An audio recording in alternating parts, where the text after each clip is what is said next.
The continent of Africa is home to 54 countries that together harbor over 3,000 cultures, each with their own ways of life, and each with their own stories. Some of these stories have their origins in the folk beliefs of people native to their particular region, while others were imported from, or influenced by cultures from elsewhere who settled in Africa.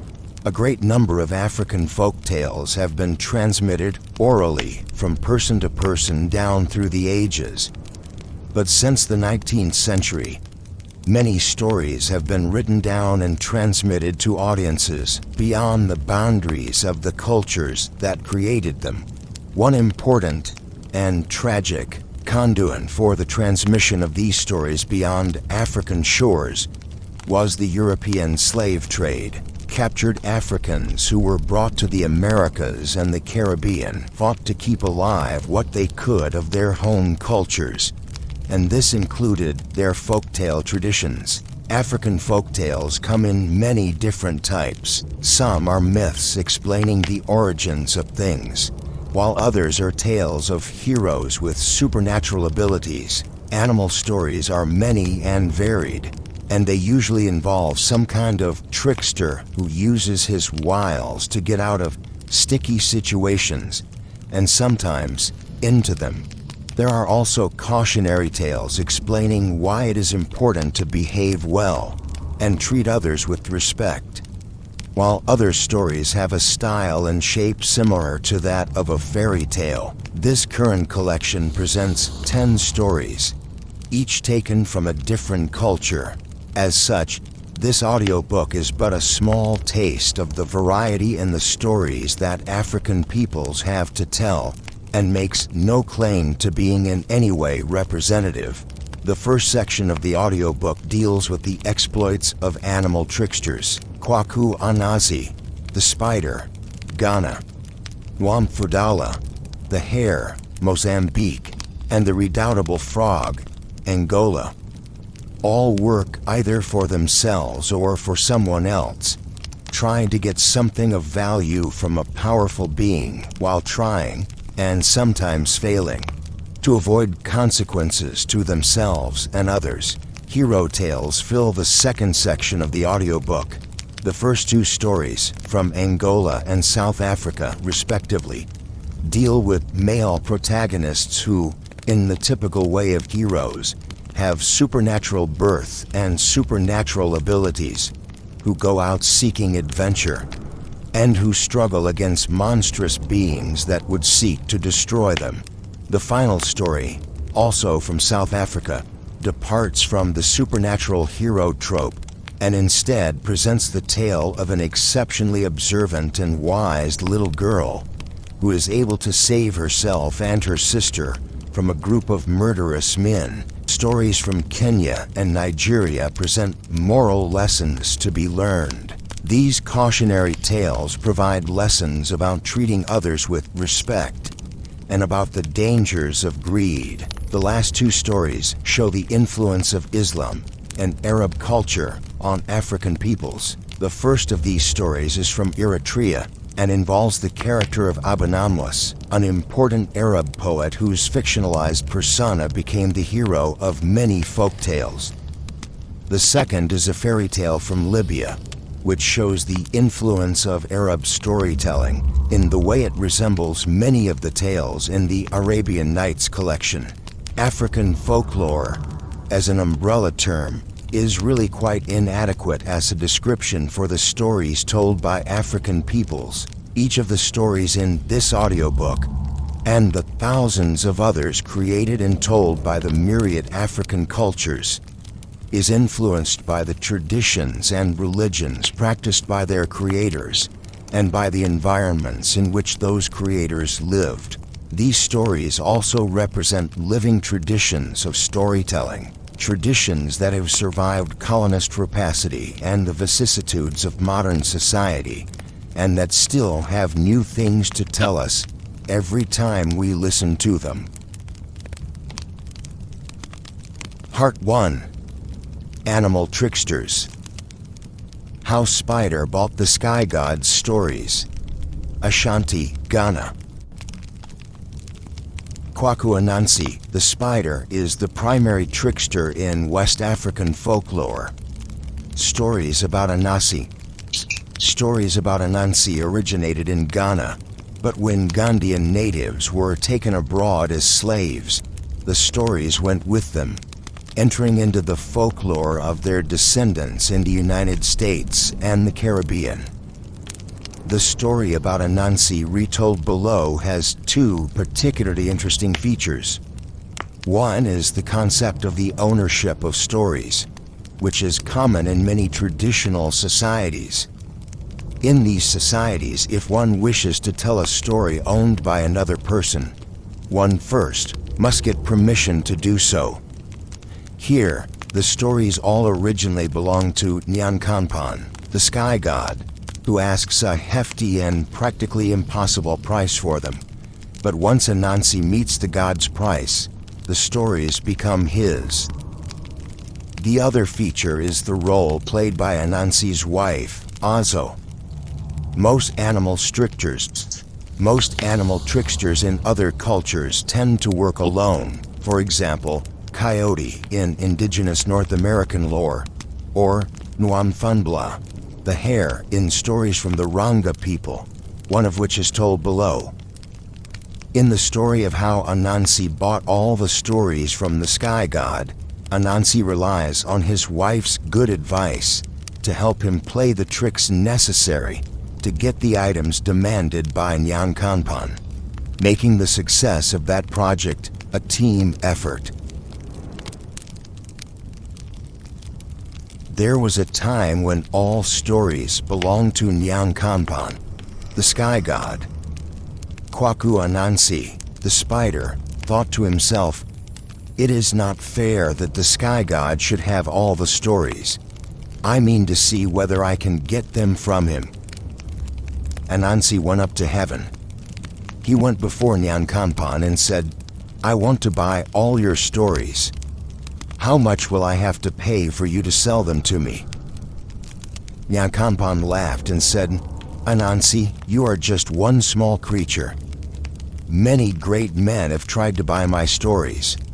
Whole cities of people have tried to buy my stories. No one has ever succeeded. What makes you think you will be able to meet my price?" "Oh, I think I'll be able to meet it," said Anansi. "Just tell me what you want." "Very well," said Nyankanpan. "If you want to buy my stories, you must bring me Onini, the python, Osebo, the leopard, Mosha, the fairy, Moboro, the hornets. Bring me all of these things, and the stories will be yours." Anansi went home and told his wife Azo that he had made a bargain with the sky god to buy all his stories. "First, I must bring him Onini the python," said Anansi. "Have you any advice about how I should go about capturing him?" "Oh yes," said Azo. "This is what you must do. Get a branch of a palm tree and some string creeper, and bring them down to the river." "Ah, I know what to do now," said Anansi, and so he went out and got a long palm branch and some string creeper. And as he walked down to the river, he pretended to be having a conversation with his wife. "He is not as long as this palm branch," Anansi said in his own voice. "No, indeed," Anansi said in Azo's voice. "He is much longer than that." "You lie," Anansi said in his own voice. "There is no way he is even this long." As Anansi got closer to the river, Onini, the python, heard the conversation. He slithered over to Anansi and said, "What are you arguing about?" "My wife and I had an argument about whether you are longer than this palm branch. She thinks you are longer, but I think she is wrong." Onini said, "Bring the branch here and we can measure to see who is right." Anansi put the branch down on the ground and Onini stretched himself out beside it. Quick as a wink, Anansi took the string creeper and tied Onini to the palm branch. "Caught you," said Anansi. "Now I shall bring you to the sky god and he will have to sell me all his stories." Anansi brought the python up to heaven and showed him to Nyankanpan. Here is Anini the python, the first part of my payment. Nyankanpan looked at the python who was tied to the palm branch. He reached down and touched the python and said, I accept this as the first part of your payment. Bring me the rest, and my stories will be yours. Anansi went home and told Aso how he had captured the python. I think I shall capture the hornets next, said Anansi. Have you any ideas about how I might do that? Oh yes, said Aso. This is what you must do. Find a gourd and a plantain leaf. Fill the gourd with water, and you may use those things to capture the hornets. Ah, I know what to do now, said Anansi, and he went out and found a gourd and a plantain leaf. He filled the gourd with water and then went looking for the hornets. Soon enough he came upon a whole swarm of hornets. He took the plantain leaf and covered his head with it, then splashed the hornets with water from the gourd. Oh dear, it is raining, said Anansi to the hornets. Would you like a place to shelter from the rain, hornets? I have this nice plantain leaf, but I see you have no shelter. Come and sit inside my gourd until it is dry. Thank you, said the hornets, and they all flew into the gourd. As soon as the last one had entered, Anansi plugged the mouth of the gourd. Caught you, he said. Now I shall bring you to the sky god, and he will have to sell me all his stories. Anansi brought the hornets up to heaven and showed them to Nyankanpan. Here is Momboro the hornets, the second part of my payment. Nyankanpan looked at the gourd full of hornets. He reached out and touched the gourd and said, I accept this as the second part of your payment. Bring me the rest, and my stories will be yours. Anansi went home and told his wife how it had gone with the hornets. Now I have to capture Osebo, the leopard, said Anansi. You give me such good advice. What should I do to capture Osebo? Go and dig a deep hole, said Aso. Yes, that is the very thing, said Anansi. I know what to do now. Anansi went out and looked for the leopard's tracks. When he found a place he thought a leopard was likely to visit, he dug a deep hole and covered it with banana and plantain leaves. Then he went home. In the morning, Anansi went back to the hole.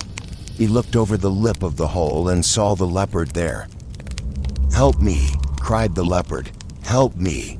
I have fallen into this pit and I can't get out again.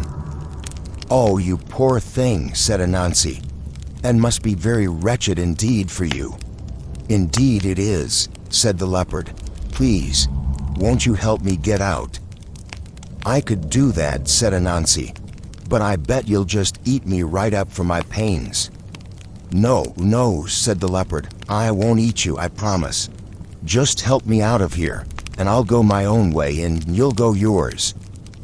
Very well, I'll help you, said Anansi. Anansi got 2 long sticks and some string creeper. Here, put your paws over these sticks, 2 in front and 2 in back, said Anansi. Then I'll use the sticks to pull you up. When the leopard put his paws over the sticks, Anansi tied them tightly with the creeper. Caught you, said Anansi.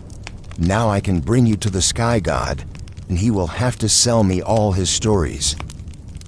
Anansi brought the leopard to heaven and showed him to Nyankanpan. Here is Osebo the leopard, the third part of my payment. Nyankanpan looked at the leopard, who was tied by his paws to the sticks. He reached out and touched the leopard and said, I accept this as the third part of your payment. Bring me the rest, and my stories will be yours. Anansi went home and told his wife how things had gone with the leopard. Only one payment remains, said Anansi, and I already know how I will get it. Please, Aso, will you make me some pounded yams? Yes, I certainly will, said Aso, and off she went to cook the yams. While Aso was busy preparing the yams, Anansi took some wood and carved an akua, a wooden doll with a flat face. He made it so that the head would move when pulled with a string. Then Anansi went to a tree and collected a great deal of sticky sap, which he spread all over the doll's body. "My wife, are the yams ready?" said Anansi when the doll was done. "Yes, they are," said Ozo. "Come and take them." Anansi took the yams Ozo had made and put some of them into the hands of the doll. Then he took the doll to a tree where he knew fairies lived. Anansi hid himself in a nearby bush, with one hand holding onto the string connected to the doll's head. Sure enough, a fairy came along and saw the doll there with its hands full of delicious yams. "Akua, may I share your yams with you?" said the fairy. Anansi pulled the string and the doll nodded its head. "Thank you," said the fairy. The fairy reached out her right hand to take the yams, but her hand stuck to the sap on the doll. Then she took her left hand and tried to remove the right one, but her left hand stuck as well. The fairy pushed at the doll with her right foot, but this was no help. It was stuck fast to the sap on the doll's body, and her left foot was stuck too as soon as she tried to use that one to remove the right foot.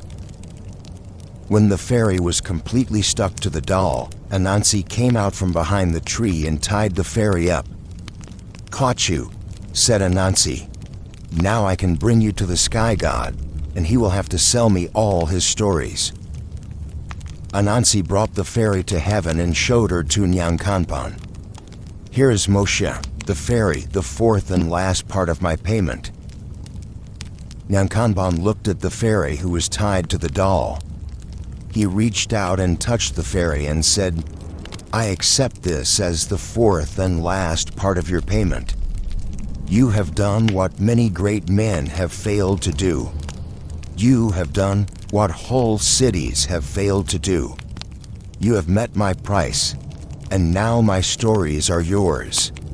From now on, whenever someone tells a story, they must say, 'This is Anansi's story.' And this is why all stories are Anansi stories, and why all stories belong to the spider." In Mwamthanla and the Elephant, Ranga, Mozambique. The story about Mwamthanla the hare is retold from a set collected in the early 20th century by the Reverend Herbert L. Bishop, a member of the South African Association for the Advancement of Science. Bishop recorded these stories as they were told to him by Samuel Mabika, who Bishop describes as a great warrior in his youth and a man of considerable importance in his tribe. Mwamthanla uses his trickerish wiles to get things for himself that otherwise are forbidden and to make fools of creatures who are more powerful than he is. However, he does not get away completely scot-free. Mwamthanla often has to pay a price for his trickery. In his notes to the stories he collected, Bishop states that the word Nwa is used as the equivalent of Mr. The name Mwamthanla therefore literally means Mr. Hare. As everyone knows, the lion is the great chief of all the animals. Every animal in the bush recognizes him as king. Even the elephant knows that the lion is chief, despite the elephant being much larger by far. Whenever the lion strolls by, all the animals say, "Hail, O chief," as he passes. Like any good chief, the lion also has many servants and advisors to help him. One of these servants was Mwamthanla the hare. Wherever the lion went, Mwamthanla went with him. Whatever the lion told Mwamthanla to do, he would do. One day the lion said, "I think we should go somewhere else. Come with me." And so all the animals who were servants of the chief made ready to leave. They collected all their belongings and things they would need for the journey. When the lion said, "Let us go," all the animals went with him. The animals walked along, following the lion. It was a great procession, for the lion had many, many servants. They walked and walked until they came to a place that had a tree full of delicious fruit. Since the day was almost over, some of the animals went to the lion and said, "Oh, Chief, we should stop here for the night. Look, there's a tree full of delicious fruit. This would be a good place for us to stop, and a good place for us to spend the night." The lion looked at the tree. He said, "Yes, I agree. This is a good place to stop and spend the night. But the fruit of the tree is only for me. No one else is to eat it. The rest of you can look about for other things to eat, but this fruit is for me." The animals put down the things they had been carrying. They spread out their sleeping mats and made ready to spend the night. But Nwamfandla went to the lion's chief advisors and said, "I would like to speak with you about something." "Yes, we will listen, Nwamfandla," the advisors said. "Well," said Nwamfandla, "I am concerned about this fruit tree, the one with the fruit that our chief said we are not to touch." "What about it?" "Well, I don't want to get into trouble because of it," said the hare. "If someone should go and steal all the fruit while the rest of us are sleeping, surely I will be accused. Everyone will say, 'That Nwamfandla, he thinks he can get away with anything, even stealing all the lion's fruit.'" "Why should anyone say that?" said the advisors. "Oh, I just have this thought that they might," said the hare. "But I know how we can prevent any trouble on my account. You know that big mortar we brought for stamping corn? I'll lie down here, and you can turn the mortar upside down on top of me. That way, if the fruit goes missing, everyone will know that someone else did it, because I will have been shut up in the mortar all night." The advisors laughed, but they agreed to shut Nwamfandla up in the mortar. The hare lay down on the ground, and the advisors turned the mortar upside down on top of him. Soon the camp became quiet, and all the animals went to sleep. Once the hare was certain all the others were sleeping, he cautiously lifted up one edge of the mortar and peeped out. He looked this way and that, and everywhere he looked he saw only sleeping animals. When he saw that everyone was asleep, he crawled out from under the mortar as quietly as he could. He went over a little way to where there was a basket. He stood listening, making sure no one had heard or seen him. When he felt safe, he picked up the basket, then stopped again to listen.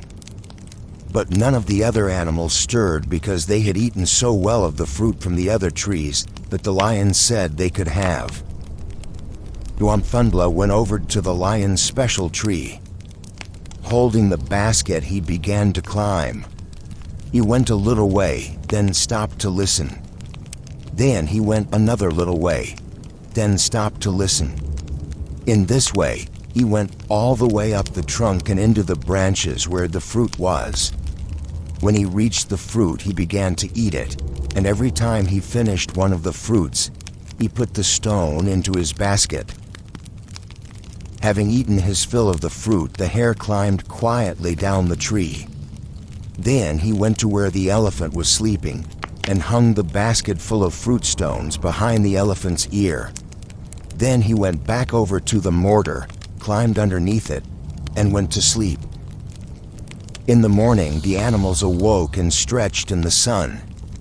They talked among themselves as they packed up their things, making ready to continue their journey. They heard a scratching sound from inside the overturned mortar, and the hare's voice coming faintly from inside it saying, "Please let me out. The sun is up and I want to see the light." "Oh, right," said one of the advisors. "I almost forgot we put the hare under that last night." The advisor went over and let Nwamfandla out from under the mortar. After he yawned and stretched in the sunlight, Nwamfandla went over to the lion. "Good morning, O chief," he said. Then he looked over at the fruit tree and said, "Look at that. I told you it was true. I told you someone would eat all the fruit you said was yours. That's why I had your advisors put me under that big mortar during the night. I didn't want to be accused." The lion looked at the tree and saw that all the fruit had indeed been eaten. "Who did this?" he roared. "Who disobeyed me and ate all my fruit?" All the animals quaked in fear. "Come here and stand before me," said the lion. "Tell me who did this." The animals all came to stand before the lion, but no one could tell him who had eaten the fruit. Then the hare came and stood in front of the lion. "If it please you, O chief," he said, "I propose a test to see which of us stole the fruit. May I tell you my test?" "Yes," said the lion. "Tell me." "Very well," said the hare, "but first you must tell the animals that they have to help me." "You all heard what the hare said," said the lion, "and that is my command, that you help him. Now, hare, tell us your plan." "Well, first we dig a big long pit," said the hare, "and then everyone has to jump over it. That way we will discover who took the fruit." The animals all helped to dig the pit, and when it was ready, Nwamfanla showed them where they should jump. The lion said, "I am the chief, so therefore I jump first." The lion jumped over the pit. Nothing happened. Then the hare jumped. Nothing happened. Then the leopard jumped and nothing happened. One by one, all the animals jumped over the pit, but they were still no closer to finding out who had taken the lion's fruit. Finally, it was the elephant's turn, and he was the last one left. He jumped over the pit, and when he landed on the other side, the basket of fruit fell down from behind his ear. All the fruit stones fell out of the basket and scattered on the ground. Nwamfanla said, "Look, we have caught the thief, see? He had a basket full of the fruit stones. The elephant is the one who ate all that fruit." "How could I have eaten all that fruit?" said the elephant. "Look at me. I can't climb trees at all. I didn't take that fruit, not one bit of it." The animals didn't believe the elephant. Then Nwamfanla said, "Shame on you for stealing the king's fruit." The lion said, "Let the elephant be killed." The other animals fell upon the elephant and killed him. The king gave Nwamfanla a big piece of the elephant's flesh and told the hare to carry it. And so the animals all resumed their journey with their king, and Nwamfanla staggered along behind them, carrying a big piece of the elephant's flesh. Now, the hare was a very small animal, and the piece of elephant's flesh that he carried was very big, and soon the hare became tired. He started lagging behind the other animals. Nwamfanla was also very sad because the elephant had been killed, even though he had done nothing wrong. Nwamfanla walked behind the other animals, crying and feeling sorry for himself and saying, "The elephant didn't eat any of the lion's fruit, but they killed him anyway." The animals walking in front of the hare heard him crying. They heard him talking to himself, but they couldn't understand what he was saying. Suddenly the lion stopped. He turned around and saw Nwamfanla lagging behind all the other animals. The lion called to the hare and said, "Nwamfanla, come up here and walk next to me. You are lagging too far behind." "Oh, my chief," said the hare, "I want to do your bidding, but I must carry this heavy piece of meat. I am very small and the piece of meat is very big. I cannot walk fast enough to be beside you and carry this piece of meat at the same time." The lion had the piece of meat divided into two pieces. He told one of the larger animals to carry the big piece, and gave the smaller piece to Nwamfanla. Then the lion and his entourage resumed their journey. It was not long before Nwamfanla again was staggering along behind all the other animals, crying and talking to himself. "Oh, it is such a sad thing that they killed the elephant. He didn't do anything wrong. He didn't eat any of the fruit.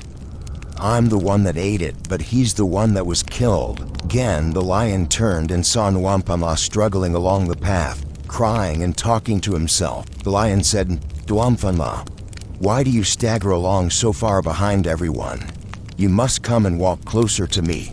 Nwamfala answered, "Oh, my chief, I want to do your bidding, but this piece of meat is too heavy for me, since I am only a very small animal." The lion took the piece of meat from the hare and gave it to another animal to carry. Then he gave his asagas, his bundle of javelins, to Nwamfala, saying, "Here, you must carry my asagas. They are not too heavy. Also, you must walk in front of me." Nwamfala took the asagas and walked in front of the lion. While he walked, he began singing the song that he had made about the elephant. "Oh, they killed the elephant, even though he did nothing wrong. They killed him, even though he ate none of the lion's fruit. They killed the elephant, but it was I who ate the fruit." This time, the lion heard what the hare was saying. "What is that you are singing about? Was it really you that ate all my fruit from my special tree?" "Yes, I ate the fruit, my chief, but the elephant paid the price for it, and I am very sorry about that." The lion became very angry. "So it was you the whole time." He turned to the other animals and roared, "Catch that thief!" Nwamfala ran away as fast as his legs could carry him, with all the other animals chasing along behind. But no matter how fast the other animals ran, none of them could catch Nwamfala. Soon the hare noticed a hole in the ground, so he dove into it. The animals saw him go in. They went back to the lion and said, "That rascal went down this hole. What shall we do with him now?" "Find a way to get him out," said the lion. The animals went into the bush and found a good long stick. They cut the stick to have a hook at one end, and they took the stick back to the hole. They put the stick down the hole and began to fish around with it. The hook caught Nwamfala by the leg, but the hare only laughed and said, "Wow, aren't you clever, putting a stick down the hole and catching only a root? You'll never get me that way." The animals took the stick out of the hole and put it down again, and this time it hooked itself around a root. When Nwamfala saw the stick was hooked on a root, he began to cry and scream, "Oh no, you have hooked me by the leg. What will I do now?" All the animals thought they had caught Nwamfala for sure. They pulled and pulled on the stick, but it would not budge. The lion came and helped too, and again they pulled. They all pulled as hard as they could, and finally the root broke, sending all the animals falling backward on top of one another. The lion was enraged. "You scoundrel! You rascal! When I catch you, I will have you skinned and chopped up for my dinner." Then the lion turned to the other animals and told them to try again. The animals put the stick down the hole and the hook caught on the hare's leg. But when the hare laughed, the animals thought, "We must have caught another root. Surely the hare would not laugh if we had hooked him." The animals removed the stick from the hole, then put it down again. This time they hooked another root, and Nwamfala began to cry and beg for mercy. "Aha," said the animals. "This time we've really got him." They pulled and pulled on the root until it broke, sending all the animals falling backward on top of one another. The lion was even more angry than before that the hare had tricked them yet again. He roared out all the terrible things he wanted to do when he finally caught the hare, and his anger was so great that all the animals were very much afraid of him. But Nwamfala sat in his hole listening to the lion rage on and on, laughing and saying, "Yes, you do go on about what you will do to me, but first you will have to catch me. And you cannot do that, for I, Nwamfala the hare, am the greatest of all the animals." Finally, the lion and the other animals got tired of listening to the hare laugh at them. "Fine," said the lion. "If he thinks he's so great for having gone down that hole, he can stay there forever. Find grass and plug up this end of the hole. Make it so that he cannot get out. That will teach him to make sport of me." The animals did as the lion bid them. They took a great quantity of grass and shoved it into the hole. They packed the grass in very tightly so that the hare could not get out. Then the lion and the other animals resumed their journey. When the animals had gone, Nwamfala went to the grass and tried to pull it away so that he could get out. And he pulled, but no matter what he did, the grass stuck fast. The animals had packed it in so tightly that there was no way the hare could remove it. He was stuck inside that hole for good. Nwamfala sat inside the hole, feeling very sorry for himself. After a while, he began to feel hungry.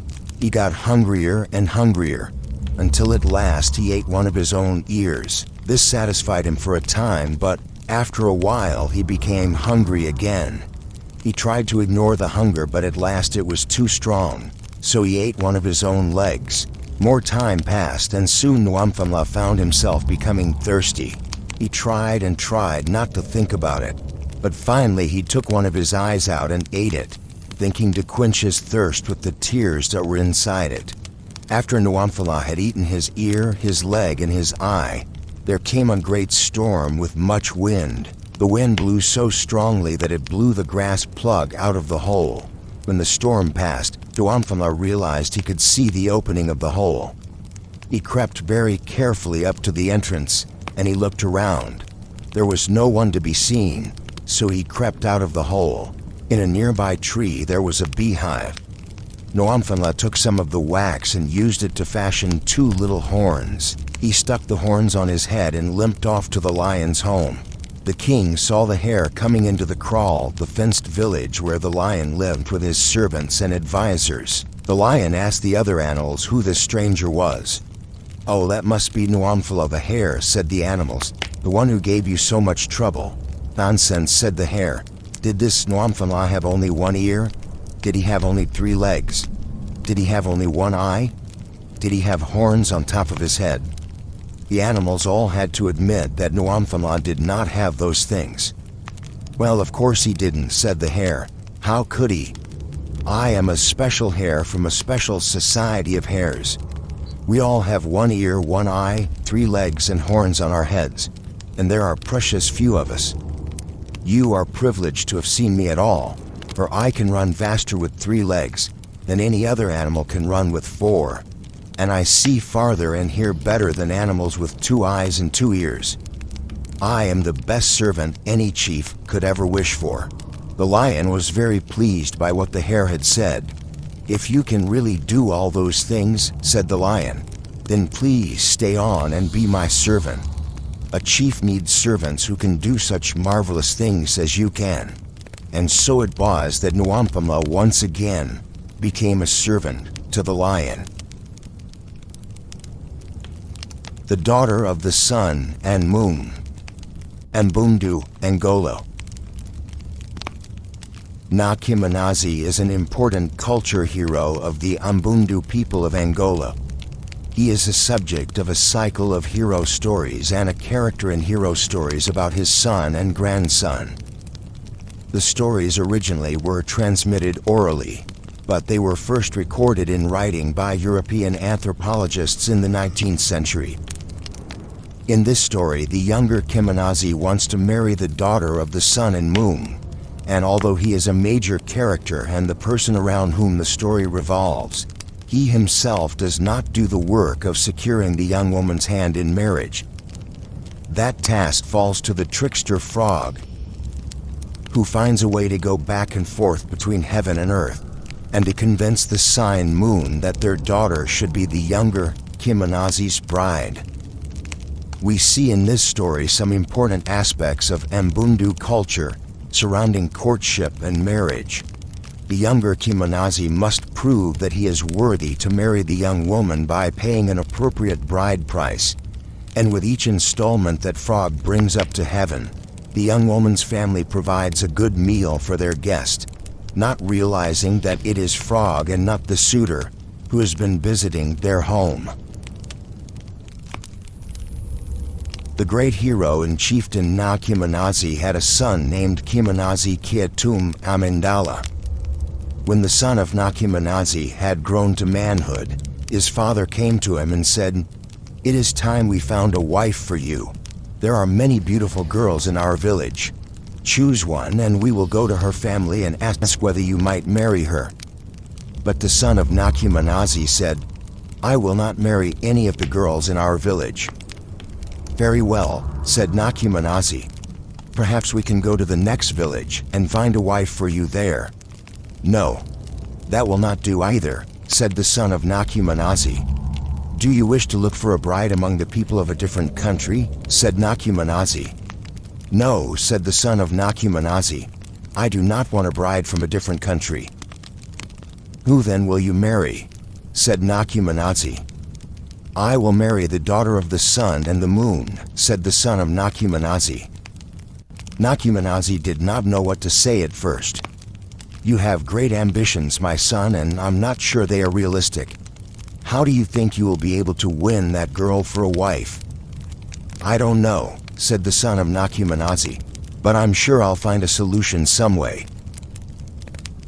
Nakumanazi did not know what he could do to persuade his son to give up this silly idea, so he left his son to it, thinking that once he failed, he would come to his senses and marry a nice girl from their own village.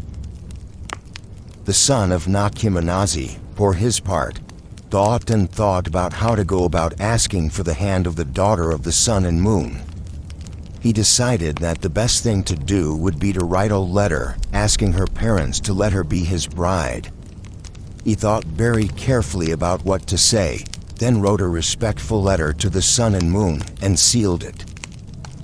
"Now we get it up to heaven," said the son of Nakumanazi, and so he walked out of the village to see whether he could find someone to act as his messenger. The son of Nakumanazi came across a deer. "Hello, deer," said the son of Nakumanazi. "Can you take a message to the sun and moon for me, please?" "Oh my," said the deer, "I can't do that at all." Then the son of Nakumanazi went to Antelope and said, "Hello, Antelope. Can you take a message to the sun and moon for me, please?" "No," said Antelope. "I don't even know how to do that." The son of Nakumanazi continued on his journey until he came across a hawk. "Hello, hawk," said the son of Nakumanazi. "Can you take a message to the sun and moon for me, please?" "I can fly very high and very well," said Hawk, "but I don't think I could get up far enough to deliver your message." Next, the son of Nakumanazi spoke with Vulture, but Vulture had the same answer as all the other animals. "I can't do that," said Vulture. "I tried once, but I couldn't fly high enough." The son of Nakumanazi was very discouraged. He had asked all the animals he met whether they could be his messenger, and every single one told him no. The son of Nakumanazi sat down on the banks of a river to rest. He was very sad and despaired that his letter would ever be delivered. Frog saw the son of Nakumanazi sitting there. Frog went to the son of Nakumanazi and said, "Why are you so sad?" "I am sad because I want to marry the daughter of the sun and the moon, but I have no way to deliver my letter to them asking for her hand.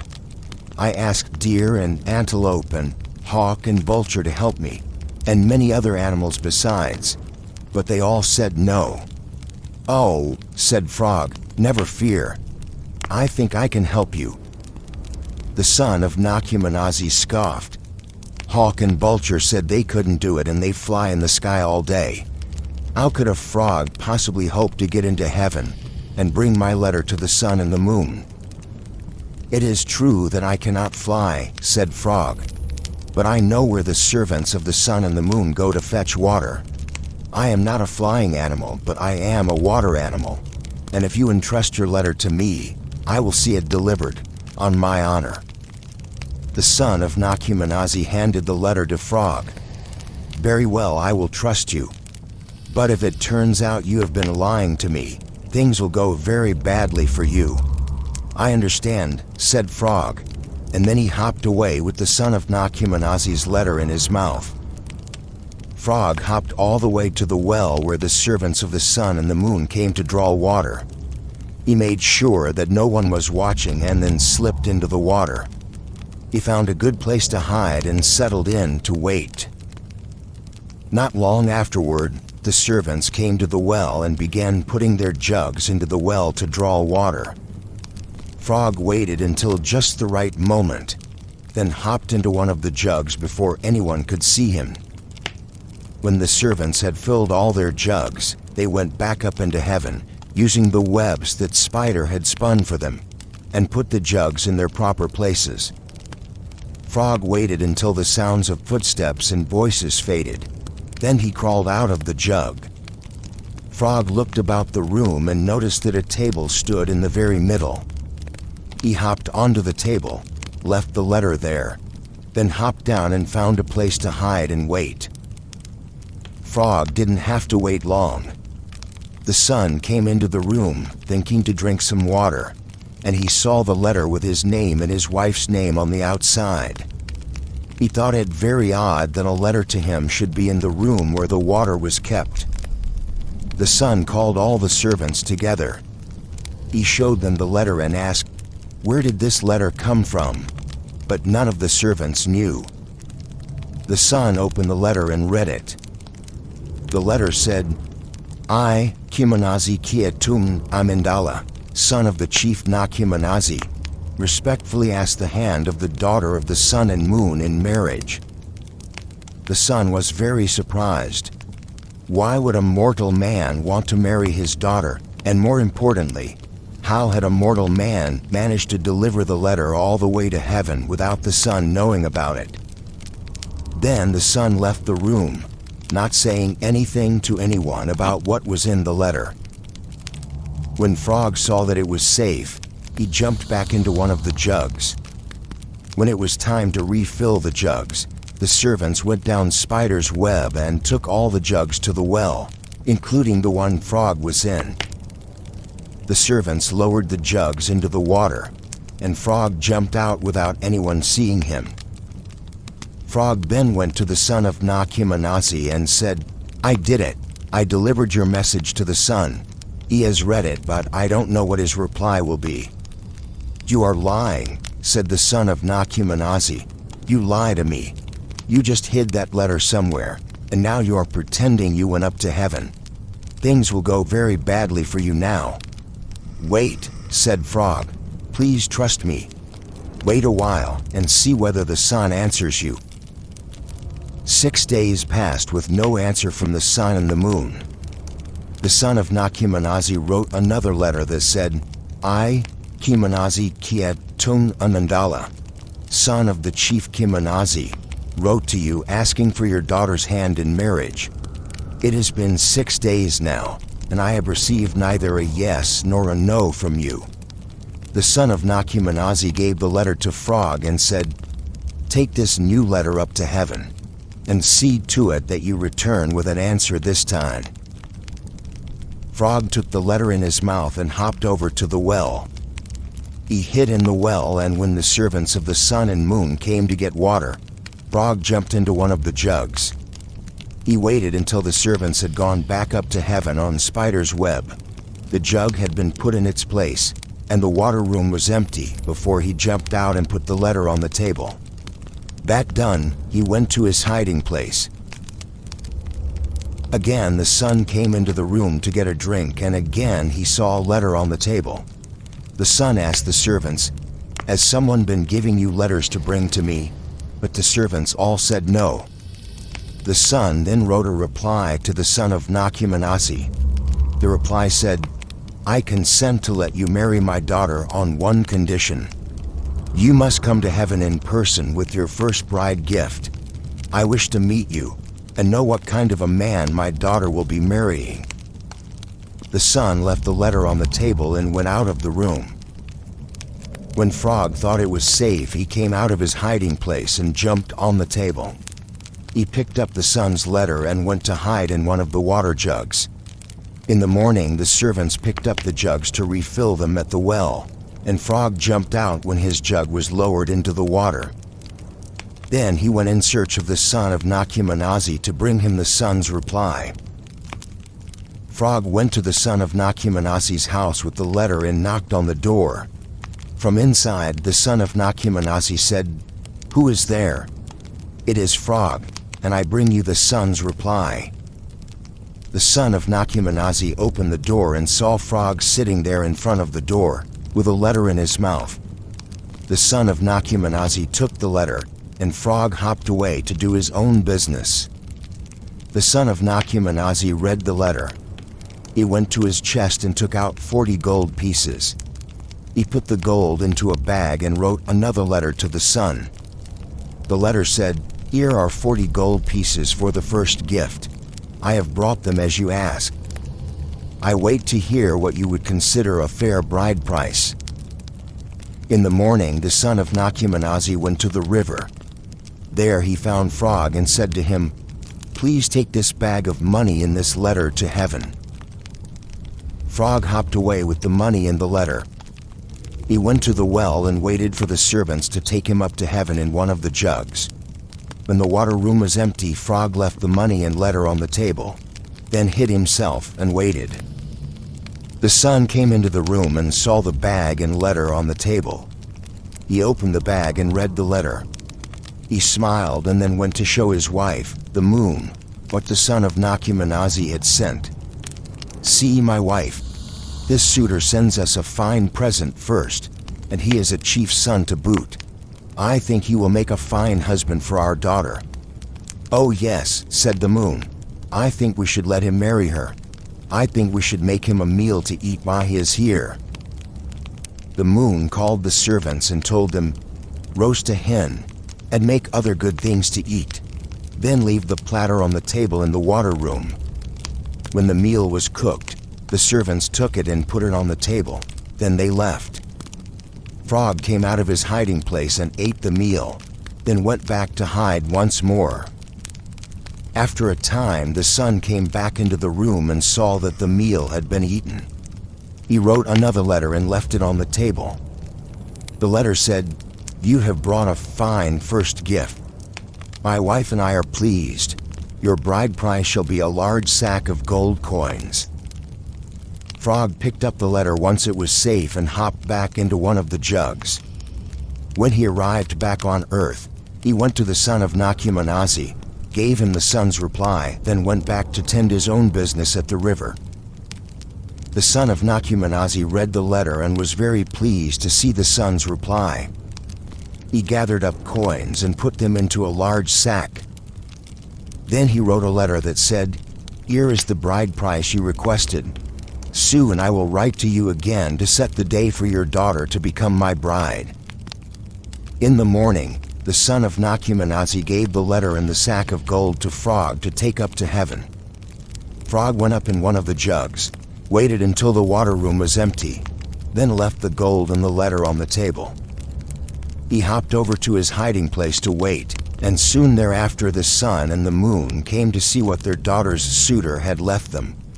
They saw the large sack of gold and read the son of Nakyamanazi's letter, and they were both very pleased indeed. The moon called her servants and told them, "Roast a young pig for our new son-in-law, and leave it here on the table." The servants killed and roasted the pig. They put it on a platter and left it in the water room. Then they went away. Frog jumped up on the table and ate all of the pig. Then he jumped back into one of the jugs and waited to be taken back down to earth, where he jumped back into the well and waited for the servants to be gone. Frog hopped away to the son of Nakyamanazi's house. He knocked on the door, and when the son of Nakyamanazi opened it, Frog said, "They have accepted your bride price. Now you have to set the date for your wedding." Now the son of Nakyamanazi had a new problem. He couldn't send Frog up to heaven to bring his bride down. Surely Frog was too small for such a burden. But how to fetch the daughter of the sun and the moon down to earth? The son of Nakyamanazi went and asked all the large animals he could think of, who might be able to go up to heaven and bring his bride back down. But every animal said that they wouldn't be able to do that. The son of Nakyamanazi went back to the riverbank to sit and think. Frog saw him there and asked, "What is troubling you?" "I cannot find anyone to bring my bride down from heaven." "Let me do that," said Frog. "Oh, Frog, that is a very kind offer," said the son of Nakyamanazi. "But surely you're too small for such a burden. Besides, I don't think I should ask you to do anything else for me. You've already helped me so very much. I hate to ask yet another thing from you." "Never fear," said Frog. "I am very small, but I am also very clever, and I will bring your bride down to earth for you." "Thank you, my friend," said the son of Nakyamanazi. I will wait as patiently as I can for you to return with her." Frog hopped away to the well to wait to be taken up to heaven. When he arrived, he went to his favorite hiding place and waited until night fell. After many hours, the sun went to bed, and everything was dark and quiet. Frog came out of his hiding place and hopped to the bedroom of the daughter of the sun and moon. He hopped onto the young woman's bed and took out her eyes. He wrapped the eyes securely in a clean cloth and then went back to his hiding place to sleep until morning. Morning came. The sun got up and the servants began to go about their business. But there was something wrong. The daughter of the sun and the moon usually arose when her father did, but this morning she was nowhere to be found. A servant was sent to see whether she was well or not. The servant found her still in her bed, weeping. "Why did you not get up?" said the servant. "I do not get up because something is wrong with my eyes," said the young woman. "I cannot see." The servant told the sun and the moon what was wrong with their daughter. They went to her chamber and asked, "What is wrong, my daughter?" "Something is wrong with my eyes. I cannot see anything at all," she said. The sun called for messengers. When they arrived, the sun said, "Go down to earth, find the witch doctor Ngambo. See whether he can tell us what is wrong with our daughter." The messengers went to the house of Ngambo. When they arrived, they said, "We are here to ask your advice." Ngambo went into his house and came back out with the things he needed to learn, what needed to be done, and why the messengers were there. He looked at them closely, then said, "You have come to ask me about someone who has an illness in their eyes. This person is a woman. Also, you were sent here to me. You did not come because you wanted to. Have I said true?" "Yes," said the messengers. "Everything you said is true." Then Ngambo cast his divining objects again. He looked at them closely, then said, "The woman who has an illness in her eyes is betrothed, but the wedding has not yet happened. Her husband-to-be says, 'I am the one that made the woman blind. Send her down to me. If you do not, she will die. You must bring the woman to her husband as soon as may be. I have spoken my judgment. You must do as I have told you." The messengers returned to heaven and told the sun everything that Ngambo had said. "Very well," said the sun. "We will bring her down tomorrow." In the morning, Frog returned to earth in one of the water jugs. He went to the son of Nakumanasi's house and said, "You shall wed your bride this very day." "I think you are lying, clever frog," said the son of Nakumanasi. "I do not see her here." "She will be here by sunset," said the frog. "Just you wait." While Frog was returning to earth in a jug, the sun went to Spider and said, "I need to send my daughter down to her husband today. Can you weave a web strong enough to take her down safely?" "Oh yes," said Spider. "I will have it done before the end of the day." Spider set to spinning a great web. She spun and spun and spun her silk. It took her almost all day, but finally it was ready.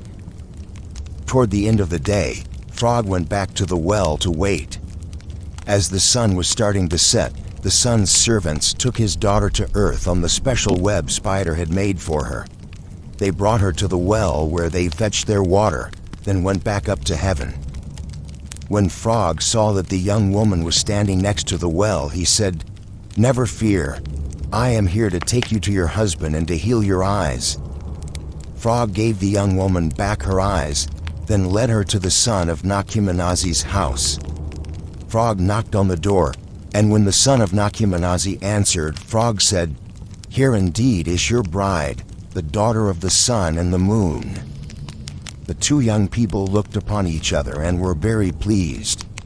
Soon the wedding was held, with much celebration, and the son of Nakumanasi and the daughter of the sun and the moon lived a long and happy life together. Part 2. Hero Tales. The Twin Brothers. Cabinda Province, Angola. Cabinda is a province of Angola that sits outside the boundaries of that country. Cabinda is bordered instead by the Democratic Republic of the Congo to the south and east, and by the Republic of the Congo to the north. The story of the twin brothers told here is typical of the hero tale. We have two brothers, Mavungu and Limbe, who display remarkable growth and who have extraordinary powers. Here, the powers are contained in a charm or fetish with which each boy is born, and with which they can work all kinds of magic. The story retold here follows a common arc. One brother heads off to seek his fortune, and when he does not return, the other goes looking for him. The search is successful, but unlike many other stories of this type, it does not end well. This story concludes with a violent twist.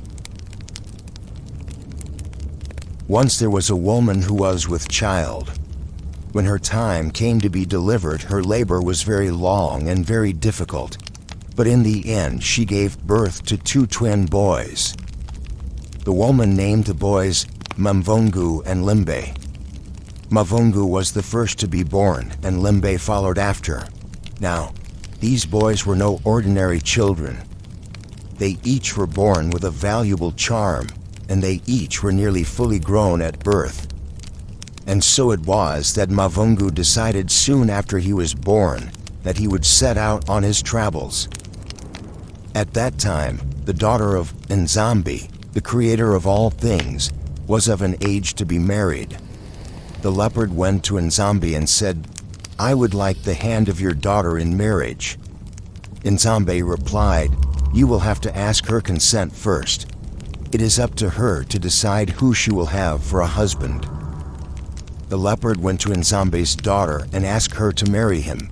She refused, and so the leopard went home feeling very sad indeed.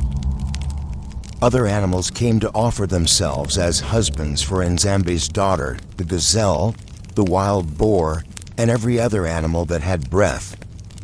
One by one they asked for the young woman's hand, and one by one she refused them.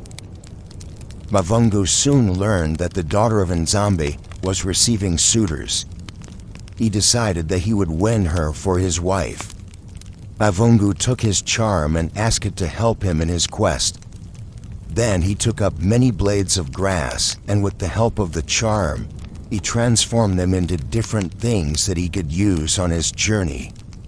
One blade of grass became a knife, another became a horse. In this way he transformed all the blades of grass until he felt he had everything he needed, and when this was done, he set out on his journey. Mavungu traveled on and on. He went many, many miles, traveling all through the morning and well into the afternoon, until finally he became faint from hunger. He took out his charm and said to it, "Are you planning to let me starve?" In the blink of an eye, the charm set out a delicious feast for Mavungu. Mavungu ate and was happy and satisfied. When he was done, Mavungu said, "O charm, it is not right that all these dishes should be left here on the ground for any passerby to take. Make them disappear." And so the charm made everything disappear. Mavungu resumed his journey. Soon the sun began to set. Mavungu said to his charm, "I will need a place to sleep for the night." And so the charm prepared a good sleeping place for Mavungu, where he could rest in comfort and safety until the morning. When the sun rose, Mavungu told the charm to clear away his sleeping place, and then resumed his journey. He journeyed on and on for many days, and for many more days after that, until finally he came to Nzambi's town. Nzambi's daughter happened to catch sight of him approaching, and she immediately fell in love with him. She ran to her father and mother and said, "I have seen the man who I will marry. I love him, and if I cannot marry him, my life will be over." Mavungu made his way through the town and finally arrived at Nzambi's house, and there he spoke to Nzambi. "I have heard that your daughter is to be married," said Mavungu. I offer myself to be your husband." "Go and speak to her," said Nzambi. "If she consents, then you may marry her." Mavungo went to speak to Nzambi's daughter, and when they first set eyes upon one another, they realized they loved one another. They embraced, and then ran to tell the young woman's parents that they would like to be wed. And so it was that Mavungo and his bride were taken to a beautiful house, where they slept together while all the rest of the town danced and sang and feasted far into the night. In the morning, Mavungo woke and noticed that the house contained a great many mirrors, every single one of which was covered by a cloth. Mavungo woke his bride and said, "Why are all these mirrors covered? I would like to see myself in one of them. Can you uncover it?" "Certainly," said the young woman. She lifted the cloth of one of the mirrors, but when Mavungo looked into it, he saw not himself, but the town in which he was born. "Show me another," said Mavungo, and so the young woman unveiled that mirror too. In that mirror, Mavungo saw another town that he knew. The young woman unveiled mirror after mirror, and in each one Mavungo saw a place that he had been before. Finally, there remained but one veiled mirror. "Unveil that one too," said Mavungo. "I dare not," said his bride. "Why?" said Mavungo. "Because that is a town from which no one has ever yet returned. But if you catch a glimpse of it, I know you will want to go there. And if you go, you will never come home to me." "Even so, I wish to see it," said Mavungo. The young woman refused even more strongly, but Mavungo kept asking her until finally she relented. When the veil was lifted from the mirror, Mavungo looked into it and saw a very horrible place that was surely the most dangerous town in the whole world. Mavungo said, "That is a place I must go." "No, please don't go there," said the young woman. "You will never come back to me, and I cannot live without you."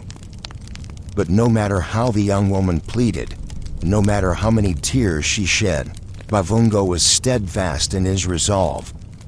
He gathered up his things, mounted his horse, and set out in search of this horrible town, from which no one had ever returned.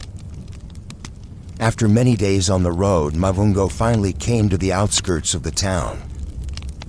There he saw an old woman sitting next to a fire. "Greetings, mother," said Mavungo. "May I have a bit of your fire to light my pipe?" "Certainly," said the old woman. "Tie up your horse tightly, then come closer and take some for yourself." Mavungo dismounted, tied up his horse tightly, then walked over to where the old woman was sitting. But when he had come near enough, the old woman killed him, and then she killed his horse. Now, back in Mavungo's hometown, his twin brother, Limbe, became concerned, because he had not heard from Mavungo for a terribly long time. Limbe took his charm in a handful of grass, and using his charm, he transformed the grass into all the things he would need on his journey. One blade of grass became a knife, another became a horse, and so on, until he had all the things he would need. Then Limbe set out in search of his brother. After many days' travel, Limbe finally arrived at Nzambi's town. Nzambi caught sight of him and ran out to greet him. "Mavungo," said Nzambi, "you've come home at last." "I am not Mavungo," said Limbe. "I am his brother, Limbe." "Nonsense," said Nzambi. "I know who you are. You are my son-in-law, and now that you are home, we shall have a great feast." And so the feast was prepared, and everyone in the village rejoiced, especially Nzambi's daughter. She was so happy she could not stop dancing and singing, and she kept calling Limbe by his brother's name. No matter how often or how strongly Limbe protested, the young woman refused to believe that Limbe was not her husband. When the sun set and the feast was over, Nzambi's daughter led Limbe to the house she shared with her husband. Limbe refused Nzambi's embraces, saying, "I am too tired from my journey, perhaps another time." Nzambi's daughter was disappointed, but she did not protest.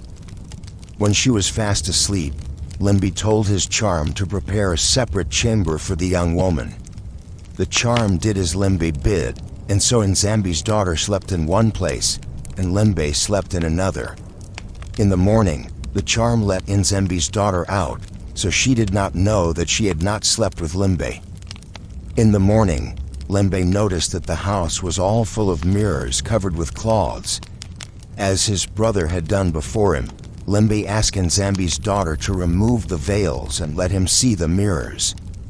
She removed the veils one by one, until the only one left was the mirror that showed the terrible town.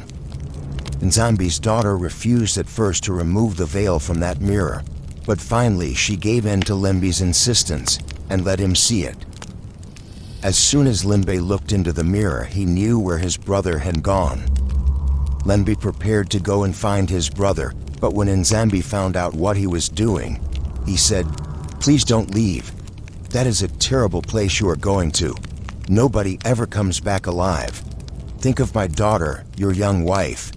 You are barely married, and the whole time you were gone she pined and grieved." Limby said, "Yes, I know, and I am sorry for her distress. But I must go on this journey. And you needn't fear. I already came back from there once, so surely I shall come back a second time." And so Limby set out on his journey, and after many days' travel, he came to the outskirts of the town. There he saw the old woman sitting next to her fire. "Greetings, mother," said Limby. "May I have a bit of your fire with which to light my pipe?" "Certainly," said the old woman. "Tie your horse up tightly, then come and get some for yourself." Limby dismounted, but when he tied up his horse, he only did so loosely. Then he headed over to the fire, and when he got to where the old woman was sitting, he killed her. When the old woman was dead, Limby looked for his brother's bones and the bones of his horse. Soon enough he found them, and when he had put them all in order, he touched them with his charm. Mavungo and his horse came back to life again. Mavungo and Limby rejoiced to see one another again, and when they were done greeting one another, they looked for the bones of all the people the old woman had killed and brought them back to life. Then they set off on the journey back to Nzambi's town, with all the resurrected people following them. On the way back to Nzambi's town, Limby explained what had happened while he was there, how everyone kept insisting that he was Mavungo, and how Limby had made sure that he and his brother's wife had slept separately. Mavungo is very grateful that his brother had been so thoughtful. They journeyed on for a little while, then Limby said, "What shall we do with all of our followers?" "I think I should be their leader because I am the eldest," said Mavungo. "Yes, but it was I who brought you back to life," said Limby. "Surely that counts for something." The brothers argued, and finally Mavungo became so angry that he killed his brother. Mavungo and his followers resumed their journey, but Limby's horse stayed behind with Limby's body. When the others were well out of sight, the horse took Limby's charm and touched it to his body. Limby came back to life again. Then he mounted his horse and went in search of his brother. Meanwhile, Mavungo arrived home with all his followers. Nzambi and the rest of the town rejoiced greatly to see that he had returned safely, but none rejoiced more than Mavungo's wife. As before, Nzambi commanded a great feast be held to celebrate Mavungo's safe return. In the middle of the festivities, Limby arrived. He went up to Mavungo and killed him. The townspeople were horrified, but Limby explained what had happened, and the people agreed that Limby had acted correctly. The Tale of Uflakanyana, Zulu, South Africa. Uflakanyana is the trickster hero of a series of Zulu tales, two of which are retold here. Like many tricksters and heroes, Uflakanyana has a miraculous origin and exhibits superhuman powers. Starting from the day he is born, he begins showing his tricksterish side right at the beginning, first fooling all of the men of the village, by tricking them out of their meat, then by fooling his mother by eating the birds she had cooked while she was still asleep, then convincing her that she had cooked them so long, only the heads were left. The second story also revolves around cooking and food, but this time the victims of Uthla cleverness is a family of cannibals. Uthla tricks the cannibal mother into getting herself boiled to death, then tricks her sons into eating her. To Western readers, Uthla treatment of his own mother might seem odd at best and callous at worst, but in a note to his retelling of the tale, author Henry Callaway says that this likely is an attempt on Uthla part to give himself a reasonable excuse for leaving, without which he cannot cut ties with his mother to go out into the world by himself. The birth of Uthla. There once was a woman who was expecting a child. When the time grew near for her to be delivered, she heard a small voice say, "Mother, give birth to me now. The people are eating all of my father's cattle." "What is this?" thought the mother, "and it's not time for my child to be born, and an infant cannot speak. I must be hearing things." But again the voice came saying, "Mother, give birth to me now. The people are eating all of my father's cattle." The woman went to her husband, who was the king of the village and who was in the kraal slaughtering some cattle. The woman told her husband what had happened. The people there also heard what the woman said. "Let us hear what the child says," said the people. "Yes," said the father, "let us all be silent so that we might hear the child together." Everyone held very still and waited. Soon the voice came from the mother's womb saying, "Mother, give birth to me now. The people are eating all of my father's cattle, and I have not yet had my share." All the people agreed that this was a very wondrous thing. Then the father said, "All of you should go to your own homes. My wife will go into our home and give birth now." Everyone left the house, and the woman gave birth to the child. When the woman saw her child, she was quite astonished, for although he was very small, he looked like an old man, and could already stand and walk by himself. The child went to the place where the men were sitting around a fire eating meat. When the men saw the creature approach, they became afraid and ran away, for the creature was small like an infant but looked like an old man. The child paid the men no heed. He simply took a piece of meat that the men had cooked, then sat down by the fire and began to eat. The men then went to the mother of the child and said, "That creature there eating meat by our fire, is that the child who spoke within you and to whom you have just given birth?" "Yes, indeed it is," said the mother. The men marveled at this. "This is a wonder that has been wrought for us. Surely you are a queen, and this child is to be a great one among us." The child heard what the men and his mother said about him, so he went to his father and said, "Father, I know that you and the others think that I am but a child, but I am not. I wish you to hold a test that will prove that I am a man full grown. Gather all the men and boys of the village into the kraal. Then take the whole haunch of an ox and throw it outside the kraal. At your word, all the men and boys will try to be the first to get the haunch and take it back into the kraal. Whoever does this will be known as a man for certain." The father agreed that it was well to do this, so he gathered all the men and boys into the kraal. Then he took the haunch of an ox and threw it outside the kraal. At the father's word, all the men and boys surged toward the gate of the kraal, pushing and shoving each other, trying to be the first to go through the gate, and thus be the first to seize the haunch. But the child stayed away from the mass of bodies and instead crawled beneath the bars of the kraal. He ran over to the haunch, picked it up, raised it over his head, and then brought it to his mother to cook before the first of the men and boys finally managed to escape through the gate. When the child arrived at his mother's house with the ox's haunch, he said to her, "Mother, here is the meat I have brought you." His mother replied, "This is a good day, and I am very happy because my child is a very wise man." The child then went back to the kraal, where his father was butchering a steer and giving meat to the men of the village. The father was about to give a piece of meat to one of the men when the child walked up and said, "Give me that meat. I shall put it in your house for you."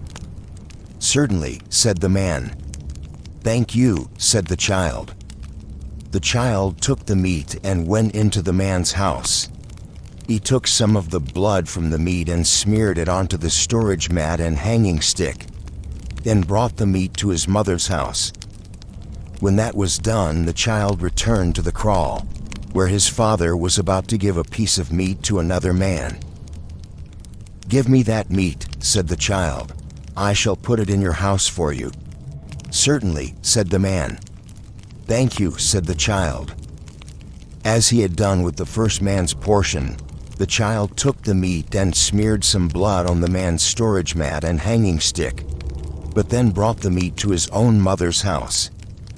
In this way, the child took the meat meant for each man of the village, but brought it to his own mother instead.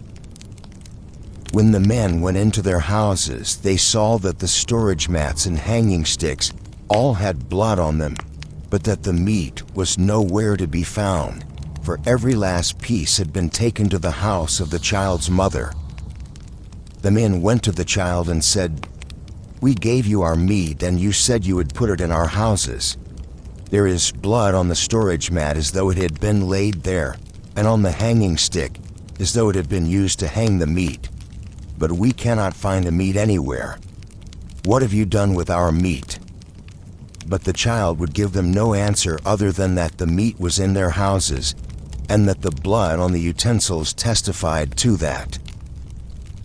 The women of the village had watched what had happened all day. When they saw the confusion of their men, they all said, "Do you not understand? This child is Uslakanyana. Have you not seen that although he has the stature of a child, he walks and talks and behaves like a man? Have you not understood that he has tricked you well today, not once but many times? Surely he was not begotten in the usual way. Surely the king of our village is not his father. This child is different and wondrous. He spoke while he was yet in the womb, and he has bested every man in this village on the very day he was but newly born. He will surely do many great things." Uflakanyana and the Cannibal. One day Uflakanyana went down to the river to hunt. While he was looking for prey, he came across a great many bird traps. Each one of them had a bird in it. Some traps even had 2 or 3. Uflakanyana took all the birds from the traps and brought them home to his mother. "Mother, please take this heavy load from me," he said. "What load is it you carry, my son?" said the mother. "I caught a great many birds when I went out hunting today, and I am weary from carrying them all." The mother took the birds from her son and marveled at how many he had caught. "My son is a man full grown, and a wise one too," she said. "Look at this fine catch of birds he brings to me." "Cook all of them, mother," said the child. "Put them in a pot and seal it well with cow dung. Set it over the fire overnight, and I will eat them in the morning. But for tonight, I shall be sleeping elsewhere. I shall go to the house where all the other boys sleep." And with that, the child went out of his mother's house and went to the house where all the boys slept together. When the child arrived at the house where the boys were sleeping, They all said to him, "Get out! We don't want you here." "Why?" said the child. "I am a boy, and so should be allowed to sleep here with you, who are all boys yourselves. What, do you think I am a girl?" "No," said the boys, "but we do not trust you. You took all that meat that belonged to our fathers, the meat that the king had given them. And we know that the king is not really your father." "Is that so?" said the child. "Who is my father then?" "Oh, we have no idea," the boys replied. "But you are some kind of wonder child, that is for sure, and likely will get up to some kind of mischief if we let you sleep here." "All right then," said the child. "I was thinking of leaving, but since you're making a fight out of this, I will stay and sleep here just to spite you." The boys scoffed. "You couldn't fight us if you tried. You might be very clever with words, but you were just born yesterday, and you don't have the strength to best us. But you are very clever with words, and neither we nor our fathers can best you in that way." And then the boys turned their backs to the child and went to sleep. Soon Uslakanyana went to sleep too. In the morning, Ufakanyana went back to his mother's house. There he found his mother was still sleeping. Ufakanyana unsealed the pot where the birds were cooking and found that they were ready to eat. He ate the bodies but left the heads behind. Then he went outside and got some cow dung. He put it in the bottom of the pot and placed the birds' heads on top of it. After he did this, he sealed the pot up again, just like it had been before he ate the birds, and during all of this, his mother slept on. Ufakanyana left his mother's house. He walked a little way into the village, then turned around and went back. He stopped outside the door to his mother's house and said, "Mother, I am here. Open the door, please." His mother opened the door for him and he went into her house. "Oh, I am so very hungry and it's already so late in the morning," said Ufakanyana. "Surely you have slept too much. Those birds have probably turned all to dung inside the pot for having been left there so long." Ufakanyana unsealed the pot and opened the lid. "Look, I was right. They're all turned to dung." "How did this happen?" said his mother. "I know how it happened even if you don't," said Ufakanyana. "I am a grown man, but you are a small child. I spoke to you when I was yet in the womb, telling you to give birth to me. I am older than you, so very, very old. And you are not my mother, and your husband the king is not my father. It pleased me to be born from you, but now it is time for me to leave. I must go traveling all about, but you and your husband must stay here and live together." The mother took the bird heads and the cow dung out of the pot. "Truly you spoke when you said the bodies would be turned to dung," she said. "Let me see them," said Ufakanyana, and when she showed the bird heads to him, he took them and ate them all. Then he said to his mother, "You ate up all my birds, so I have eaten all the heads." Then Ufakanyana took up his staff and left his mother's house and started off on his travels, muttering the whole time about how angry he was that his mother had eaten all the birds herself and left him nothing but the heads. Ufakanyana walked and walked, and then he came upon a place where many bird traps had been set. The traps each had birds in them, and so Ufakanyana took them, thinking that they would make a fine meal later on. But the traps belonged to a wicked cannibal, and no sooner had Ufakanyana removed the last bird from the traps than the cannibal grabbed him and shouted, "Why are you taking my birds from my traps?" "Oh, please, please don't hurt me," said Ufakanyana, dropping all the birds. "I didn't take anything. Please let me go." But the cannibal was very clever. He had smeared the traps with bird lime, and Ufakanyana had some of it on his hands. "You did indeed take my birds," said the cannibal, "for I see your hands are smeared with the bird lime I put on the traps to catch the thieves, such as yourself." "Please let me go," said Uflakanyana. "Please don't hurt me. Take me home to your mother. On the way we can clean off the bird lime, and if you treat me well, I will cook up nicely. Take me home to your mother and she can cook me for your dinner. But you must leave the house while I am cooking because otherwise the dish will spoil and will not be worth eating." "Very well," said the cannibal, and so he picked up the birds Uflakanyana had dropped and took him to his mother's house. When they arrived, the cannibal said to his mother, "Look at this little thief I caught stealing from my traps. He says that he will cook up nicely, but that I need to leave the house while he is in the pot. It's already late in the day and I am tired. Cook him tomorrow morning after I have left the house." Then the cannibal and his mother gave Uflakanyana a place to sleep, and they went to their own beds. In the morning the cannibal said to his mother, "Mother, cook up my little thief. Cook him well so that I will have a tasty dinner when I come home." Then the cannibal went out. Uflakanyana said to the cannibal's mother, "I will be more tender and tastier if you put me on the roof to dry out a bit in the sun before you cook me. You can go back to bed until I'm well dried. I'll call you when I'm done." "Very well," said the cannibal's mother, and so she put Uflakanyana on the roof of the house and went back to bed. Now, this was a very clever thing Uflakanyana had done, for from the roof of the house he could see which way the cannibal had gone. The cannibal walked a little way away from the house where he met his brother, and together they walked away and went over the rise of a hill. When the cannibal and his brother were gone, Uflakanyana came down from the roof and went into the house.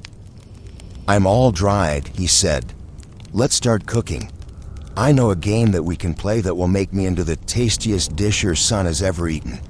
I will show you how to play. We will need the biggest pot you have, for when I am all boiled I shall swell up, and we don't want the pot to boil over."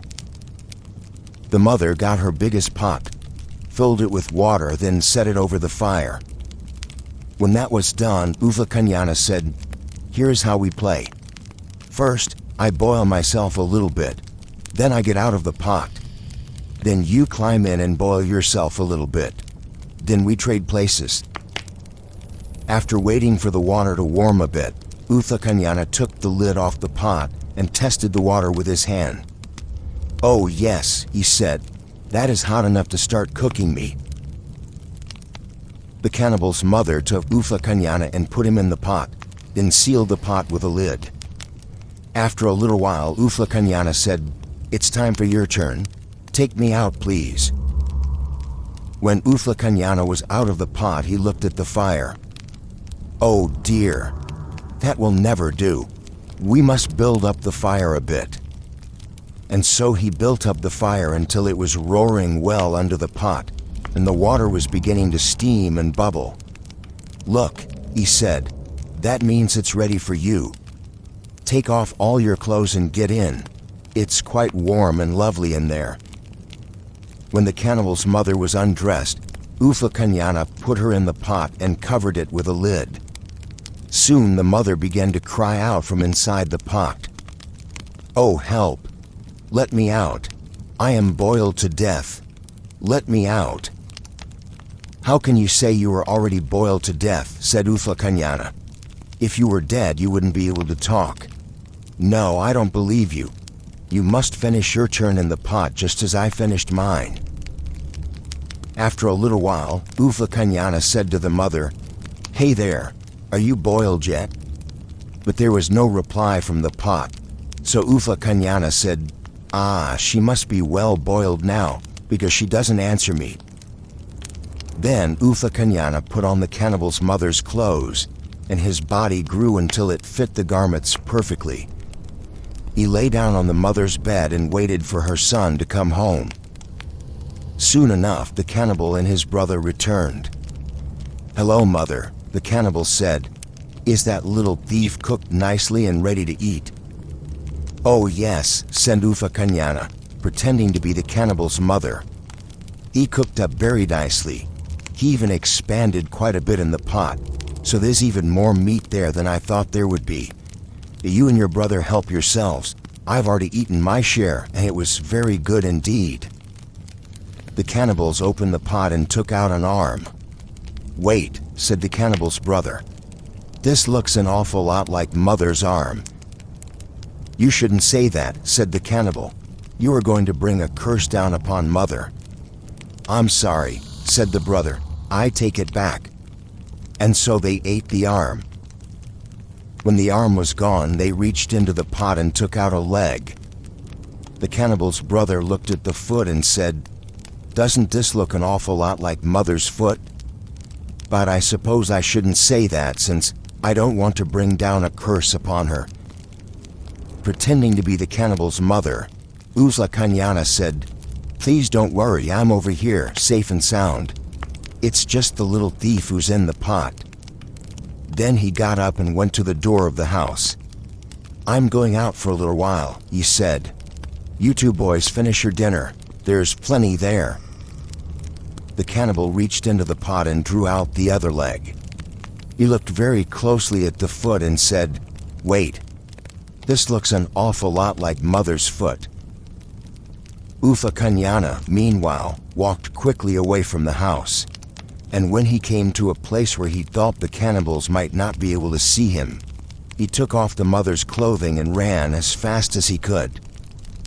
When he had run far enough that he knew the cannibals would never be able to catch up to him, he turned and shouted, "Hey cannibals, that was your mother's arm, and those were your mother's legs.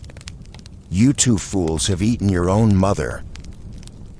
The cannibals heard Ufa-Kanyana and ran after him. "I'd told you that was our mother's hand and that was our mother's foot," said the brother as they ran.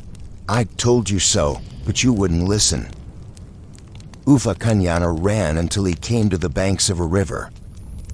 He knew the cannibals were chasing him, but the river was too deep to ford and too swift to swim, so he changed himself into a stick. Not long afterward, the cannibals arrived. "Now where has that little thief got to?" said the cannibal. "I think he must have crossed the river," said the brother. "See, here are his footprints on the bank." The cannibal picked up the stick and threw it across the river in anger. But when the stick landed on the other side, it turned back into Ufa-Kanyana. "Thank you for throwing me across," he said, and then ran away.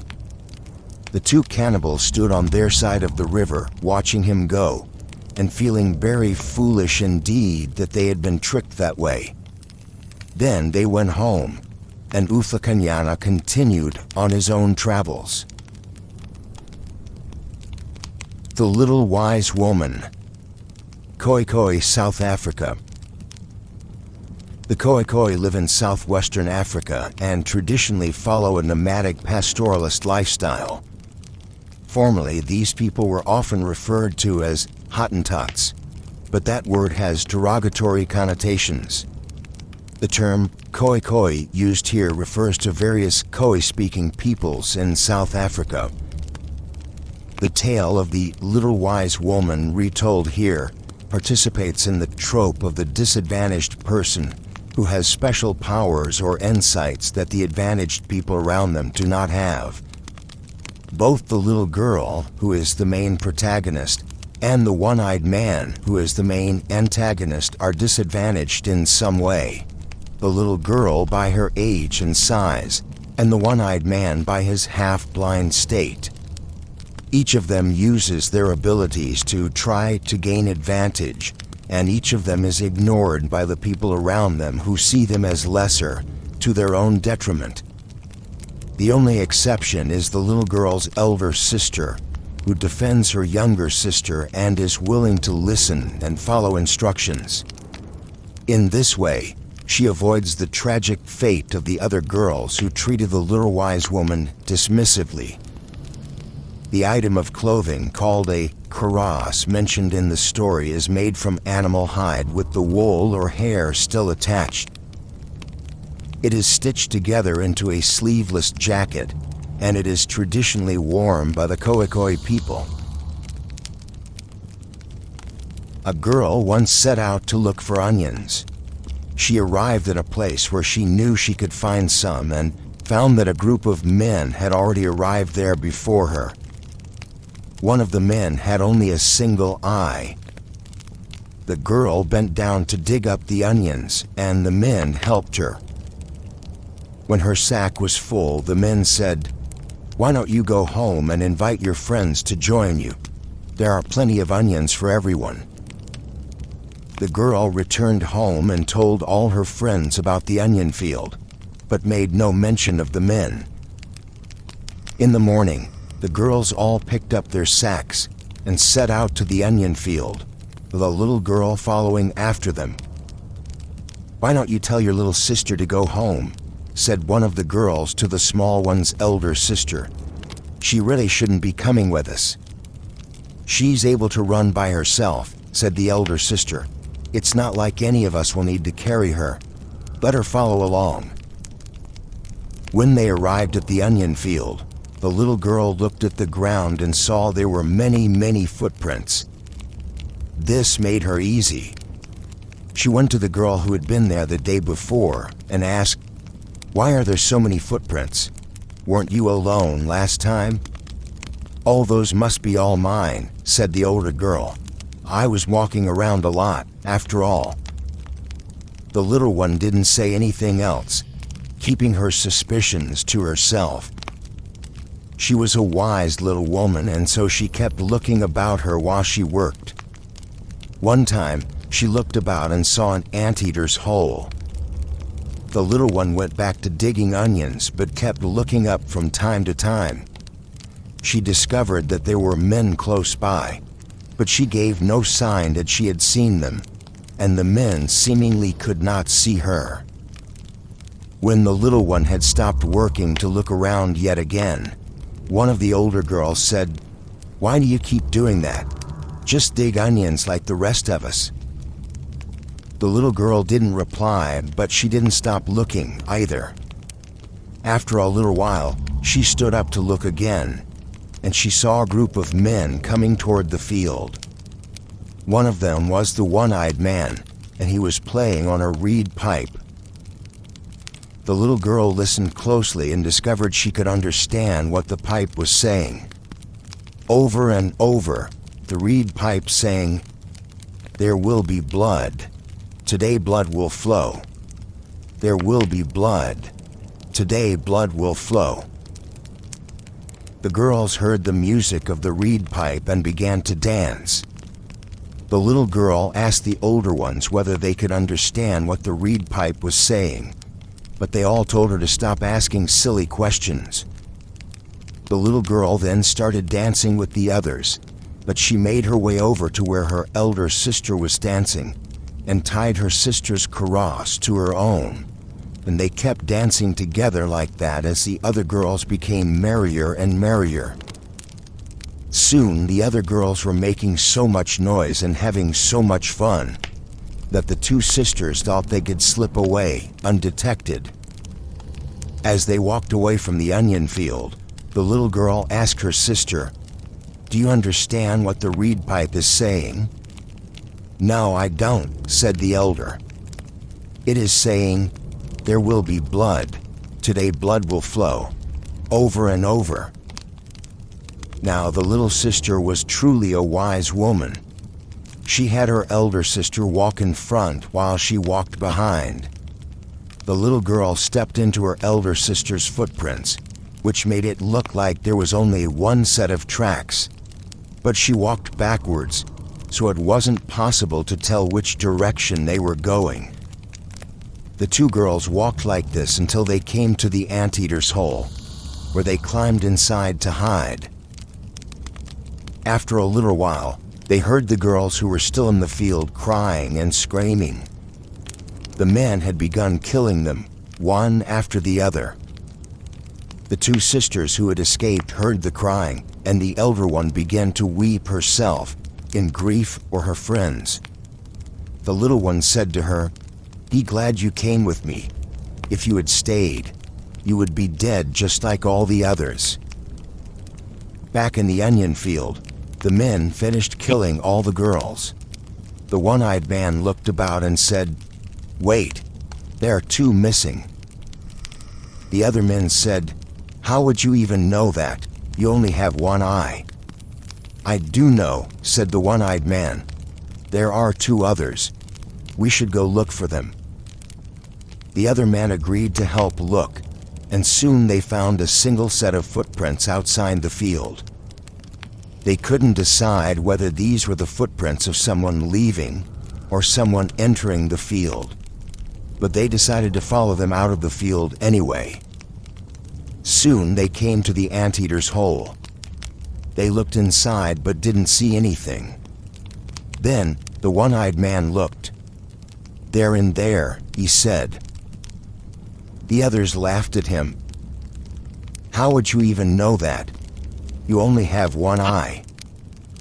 "I do know," said the one-eyed man. "Look again and you'll see them there." The others looked again, but they still saw nothing. The girls had hidden themselves behind a mass of cobwebs. "I'll test whether there's really anyone in there," said one of the men. He took his asagi and thrust it into the hole. The tip of the asagi cut the elder sister's foot, and it began to bleed. But before the man could pull the asagi out of the hole, the little sister wiped all the blood off. Then she said to her sister, "Don't cry, or they will hear us." When the asagi came back without any blood on it, the one-eyed man peered into the hole again. This time the little girl stared right back at him. The one-eyed man said to his companions, "I swear to you they are both inside that hole." But the other men jeered and said, "How would you even know that? You only have one eye." The day had grown very hot, and the men became thirsty. They said to the one-eyed man, "We are going to get something to drink. You stay here and keep watch. You can get your drink when we come back." The girls heard the other men leave, and when they were sure that the one-eyed man was alone, they began to sing a spell to him. "You dirty son of your father, are you not thirsty as well? You dirty son of your father, dirty child of your father, do you not also want to drink?" The one-eyed man fell under their spell. He said, "I'm too thirsty to wait for the others to come back," and then he left to get a drink for himself. When the girls were sure the one-eyed man had gone, they crawled out of the hole. The little sister took her big sister on her back, and in this way they began to journey home. The way they had to go was across a plain that was flat and without trees. So when the men finished their drink and resumed looking for the girls, they saw them there in the distance. "There they go," shouted the men, and they began to run after the girls. The girls saw the men running toward them, so they turned themselves into thorn bushes. The beads the girls were wearing became drops of gum. The men arrived at the thorn bushes. They pulled the gumdrops off the bushes and ate it. Then they lay down on the ground and went to sleep. While the men were sleeping, the girls took the gum and smeared it on the eyes of the men, sealing them shut. Then the girls resumed their journey home. When the girls had almost reached their kraal, the men woke up and found their eyes had been sealed shut with gum. "Oh, you layabouts," said the one-eyed man. "You fell asleep and let the girls get away." "It's not like you're any better," said the men. "You fell asleep too, and your one eye is sealed shut just like our two eyes are." The men removed the gum from their eyes and resumed looking for the girls, but they discovered that the girls had arrived safely at their parents' house, and so the men returned to their own village. The girls told their parents what had happened and explained to the other villagers what had become of their daughters. The whole village wept and was in mourning, but no one dared return to the onion field, not even to fetch the bodies of their daughters. Part 3. Cautionary Tales. the city where people are mended. Hausa, Nigeria and Niger. The Hausa people are the most numerous of all African cultures, and the Hausa language is the most widely spoken, second only to Arabic. Primarily located in the Sahel and Savannah regions of what are now Niger and Nigeria, Hausa communities are also found in neighboring states such as Cameroon, Chad, and Ghana, with others as far away as Eritrea. The Hausa people have embraced Islam since the Middle Ages, and many of their cities became important centers for trade along traditional African and Middle Eastern caravan routes. The story retold here participates in several tropes common to folktales and many cultures. One such trope is the contrast between the good mother and the bad one, which goes hand in glove with the trope of the beautiful and ugly daughters. One twist on the latter, however, is that rather than being an antagonist in her own right, as she is in many other tales, the ugly daughter here is an innocent victim of her mother's own jealousy and greed. Jealousy and greed contrasted with generosity and mercy formed the last trope, and also turned this story into a cautionary tale about treating others with respect. The story mentions several types of food. One of these is bira, balls of dough made of millet flour. The other is the fruit of the adawa tree, which is similar to dates, although not as sweet. One day, the girls of the village decided to go into the forest to pick herbs. While they were in the forest, a great storm blew up from the east, sending down sheets and sheets of rain.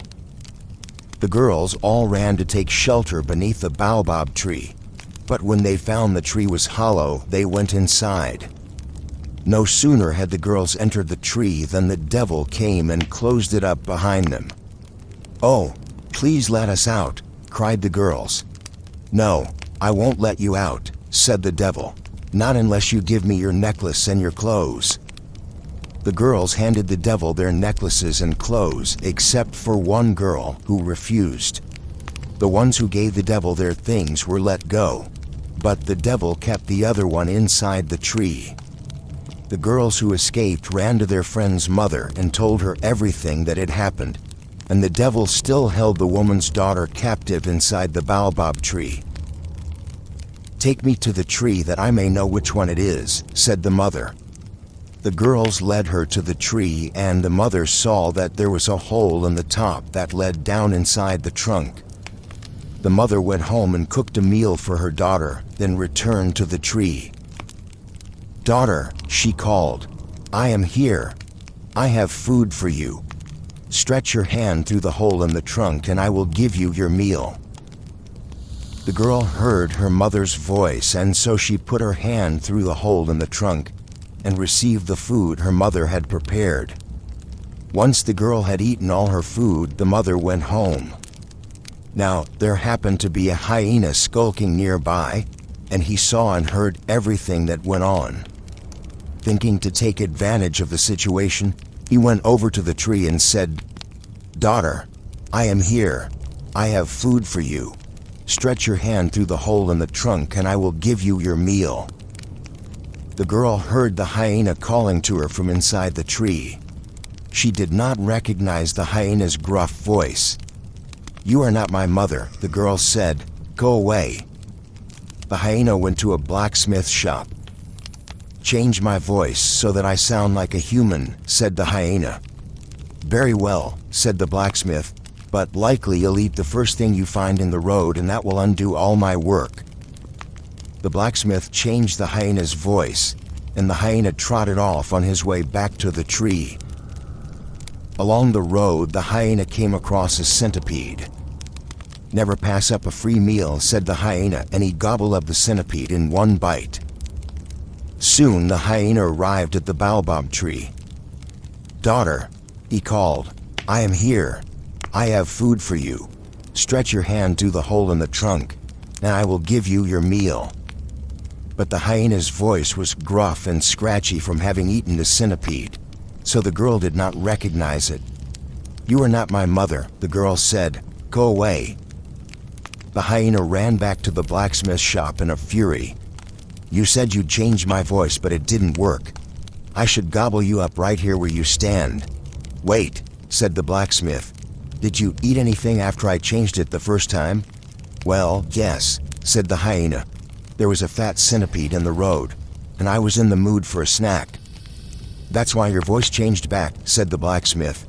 "I'll fix it for you again, just don't eat me, and don't eat anything else until after you've used the human voice." The hyena went back to the baobab tree, this time taking care not to eat anything on the way. He arrived at the tree and called out, "Daughter, I am here. I have food for you. Stretch your hand through the hole in the trunk and I will give you your meal." This time the girl was fooled. She thought it was her mother calling to her, so she put her hand up through the hole in the tree. No sooner had she done this than the hyena jumped up and grabbed the girl's hand. He pulled the girl out of the tree and ate her on the spot, leaving only the bones behind, and then he went away. When evening came, the girl's mother returned to the tree to give food to her daughter, and there she saw her daughter's bones lying on the ground. The mother wailed to find the dead body of her child. Then she went home to get a basket. She returned to the tree and tenderly collected all the bones. When she had every last bone, she set off to find the city where people were mended. The mother traveled a long way down the road until she came to a place where food was cooking itself over a fire. "Food, can you tell me how to get to the city where people are mended?" asked the mother. "Won't you eat me? Please, have a bite," said the food. "How can I eat when my daughter is dead?" "I will not eat you," said the mother. "Very well," said the food. "Go down that road until you come to the place where it splits right and left. Take the right-hand road and leave the one on the left behind." The woman thanked the food and went down the road. On and on she walked until she came to a place where meat was roasting itself over a fire. "Meat, can you tell me how to get to the city where people are mended?" asked the mother. "Won't you eat me? Please, have a bite," said the meat. "How can I eat when my daughter is dead?" "I will not eat you," said the mother. "Very well," said the meat. "Go down that road until you come to the place where it splits right and left. Take the right-hand road and leave the one on the left behind." Again the woman walked down the road until she came to a pot where furo was being mixed. "Fura, can you tell me how to get to the city where people are mended?" asked the mother. "Won't you eat me? Please have a bite," said the fura. "How can I eat when my daughter is dead?" "I will not eat you," said the mother. "Very well," said the fura. "Go down that road until you come to a place where it splits right and left. Take the right-hand road and leave the one on the left behind." The woman continued her journey, following the directions she had been given, and soon she arrived at the city where people were mended. She entered the city and the people asked, "Why are you here?" "I am here because the hyena ate my daughter, and I wish her to be mended," said the woman. "Do you have all her bones?" asked the people. "Yes, they are here in this basket." "We will mend your daughter tomorrow," said the people. The people gave the woman a place to sleep, and in the morning they said, "Please go out and tend our cattle."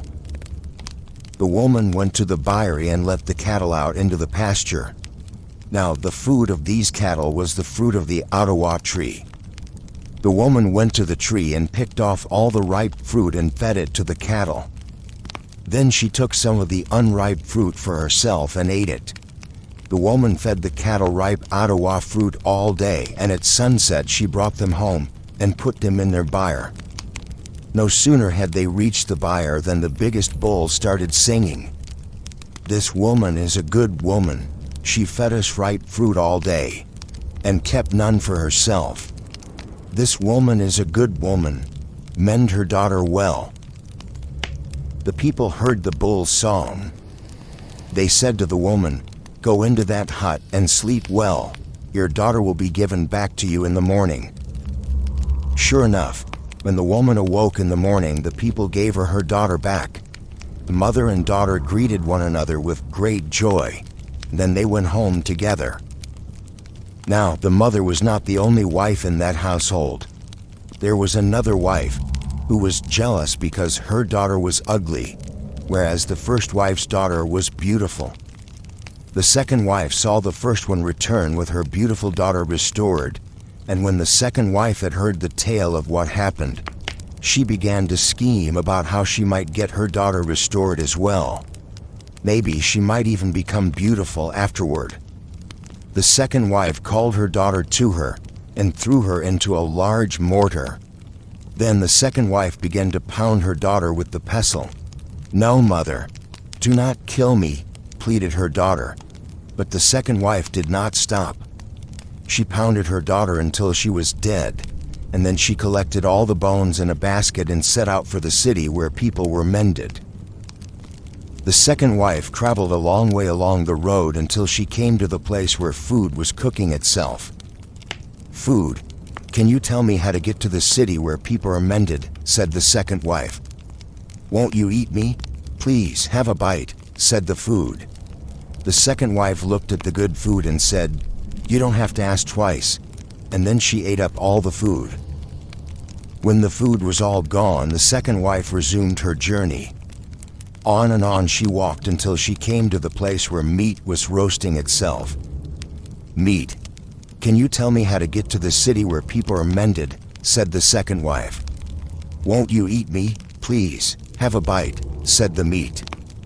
The second wife looked at the good meat and said, "You don't have to ask twice," and then she ate up all the meat. Again, the second wife walked down the road until she came to a pot where fura was being mixed. "Fura, can you tell me how to get to the city where people are mended?" asked the mother. "Won't you eat me? Please have a bite," said the fura. The second wife looked at the good fura and said, "You don't have to ask twice," and then she ate up all the fura. Once all the fura was gone, the second wife resumed her journey. After much walking, she arrived at the city where people were mended. The people of the city saw the second wife enter with her basket and asked, "Why are you here?" The second wife said, "Oh, it is a very sad tale. A hyena ate my daughter and I have brought her here to be mended." "Do you have all the bones?" said the people. "I do. They are in this basket." The people took the basket and said, "We will mend your daughter tomorrow." Then they showed the second wife to a place where she could sleep for the night. In the morning, the people told the second wife, "Please look after our cattle today." "Very well," said the second wife, and she let the cattle out of their byre and took them out into the pasture. When the second wife got to the orchard of Adwa trees, she picked all the green fruit and gave it to the cattle, while eating all the ripe fruit herself. The second wife fed the cattle on green Adwa fruit all day, and then brought them home at sunset. No sooner had they reached the byre than the biggest bull started singing. "This woman is a bad woman. She fed us green fruit all day, and ate all the ripe fruit herself. This woman is a bad woman. Mend her daughter badly." The people heard the bull's song. They said to the second wife, "Go into that hut and sleep until morning. We will bring you your daughter at sunrise." The second wife went into the hut and slept, and in the morning, the people brought her daughter to her. But what a horror she was! One half of her nose was missing, and one arm, and one leg. Half of everything was missing. The second wife hid her in disgust, and started on the road home with her daughter. But as soon as they were out of sight of the city, the second wife shouted, "You are not my child," and ran away. Second wife tried to hide in some tall grass, but her daughter followed her. When the daughter found her mother, she said, "Come, mother, let us go home." But the second wife said, "You are not my child. Leave me alone." The daughter replied, "Yes, I am your child, but you are not my mother." Again, the second wife ran away. She ran all the way home, and when she got to her hut, she went inside and closed and barred the door. Eventually, her daughter arrived and said, "Open, mother. I have returned home." The second wife refused to open the door or even speak to her daughter. The daughter said again, "Open, mother. I have returned home." This time the second wife opened the door. The daughter lived with her mother, and for the rest of her days the second wife had to deal with the shame of having a disfigured daughter, while the first wife's daughter was beautiful. The Woman and the Children of the Sycamore Tree. Maasai, Kenya. The Maasai of Kenya are known as fierce warriors and cattle rustlers. They live primarily on the meat and milk produced by their cattle and are one of the largest groups of people living in Kenya. Their traditional lifestyle is nomadic, but in modern times, encroachment on their lands by towns and cities, as well as government prohibitions against living or grazing on protected lands, has forced many of them to settle in villages and give up many of their traditional ways. In the cautionary tale about the dangers of ingratitude and anger retold here, one of the characters is the Maasai Laban, or medicine man. The Laban has an important place in Maasai culture, functioning as a shaman, healer, and diviner who can give advice to those who need it. The story also centers on the fruit of the sycamore fig, a tree that has been cultivated in the Middle East and sub-Saharan Africa since ancient times. There once was a woman who had lived a long and difficult life. She was very sad because her life had been so hard. She wondered whether perhaps life had been hard for her because she had never married and had never had any children. "I know what I will do," she said to herself. "I will go and ask the Laban to give me a husband and some children. Maybe then my life will be better." The woman walked all the long way to the Laban's place. When she arrived, the Laban said, "What is it you want of me?" The woman said, "I have had a long and difficult life. I think it is because I never married and never had children. Can you give me a husband and some children, please?" The Laban thought for a few moments, then said, "I can give you either a husband or some children. I cannot give you both. You must choose." "Oh," said the woman, "I was hoping for both, but if I can only have one, then I would like some children." "Very well," said the Laban. "If you would like to get some children, you must listen carefully to my instructions and follow them closely.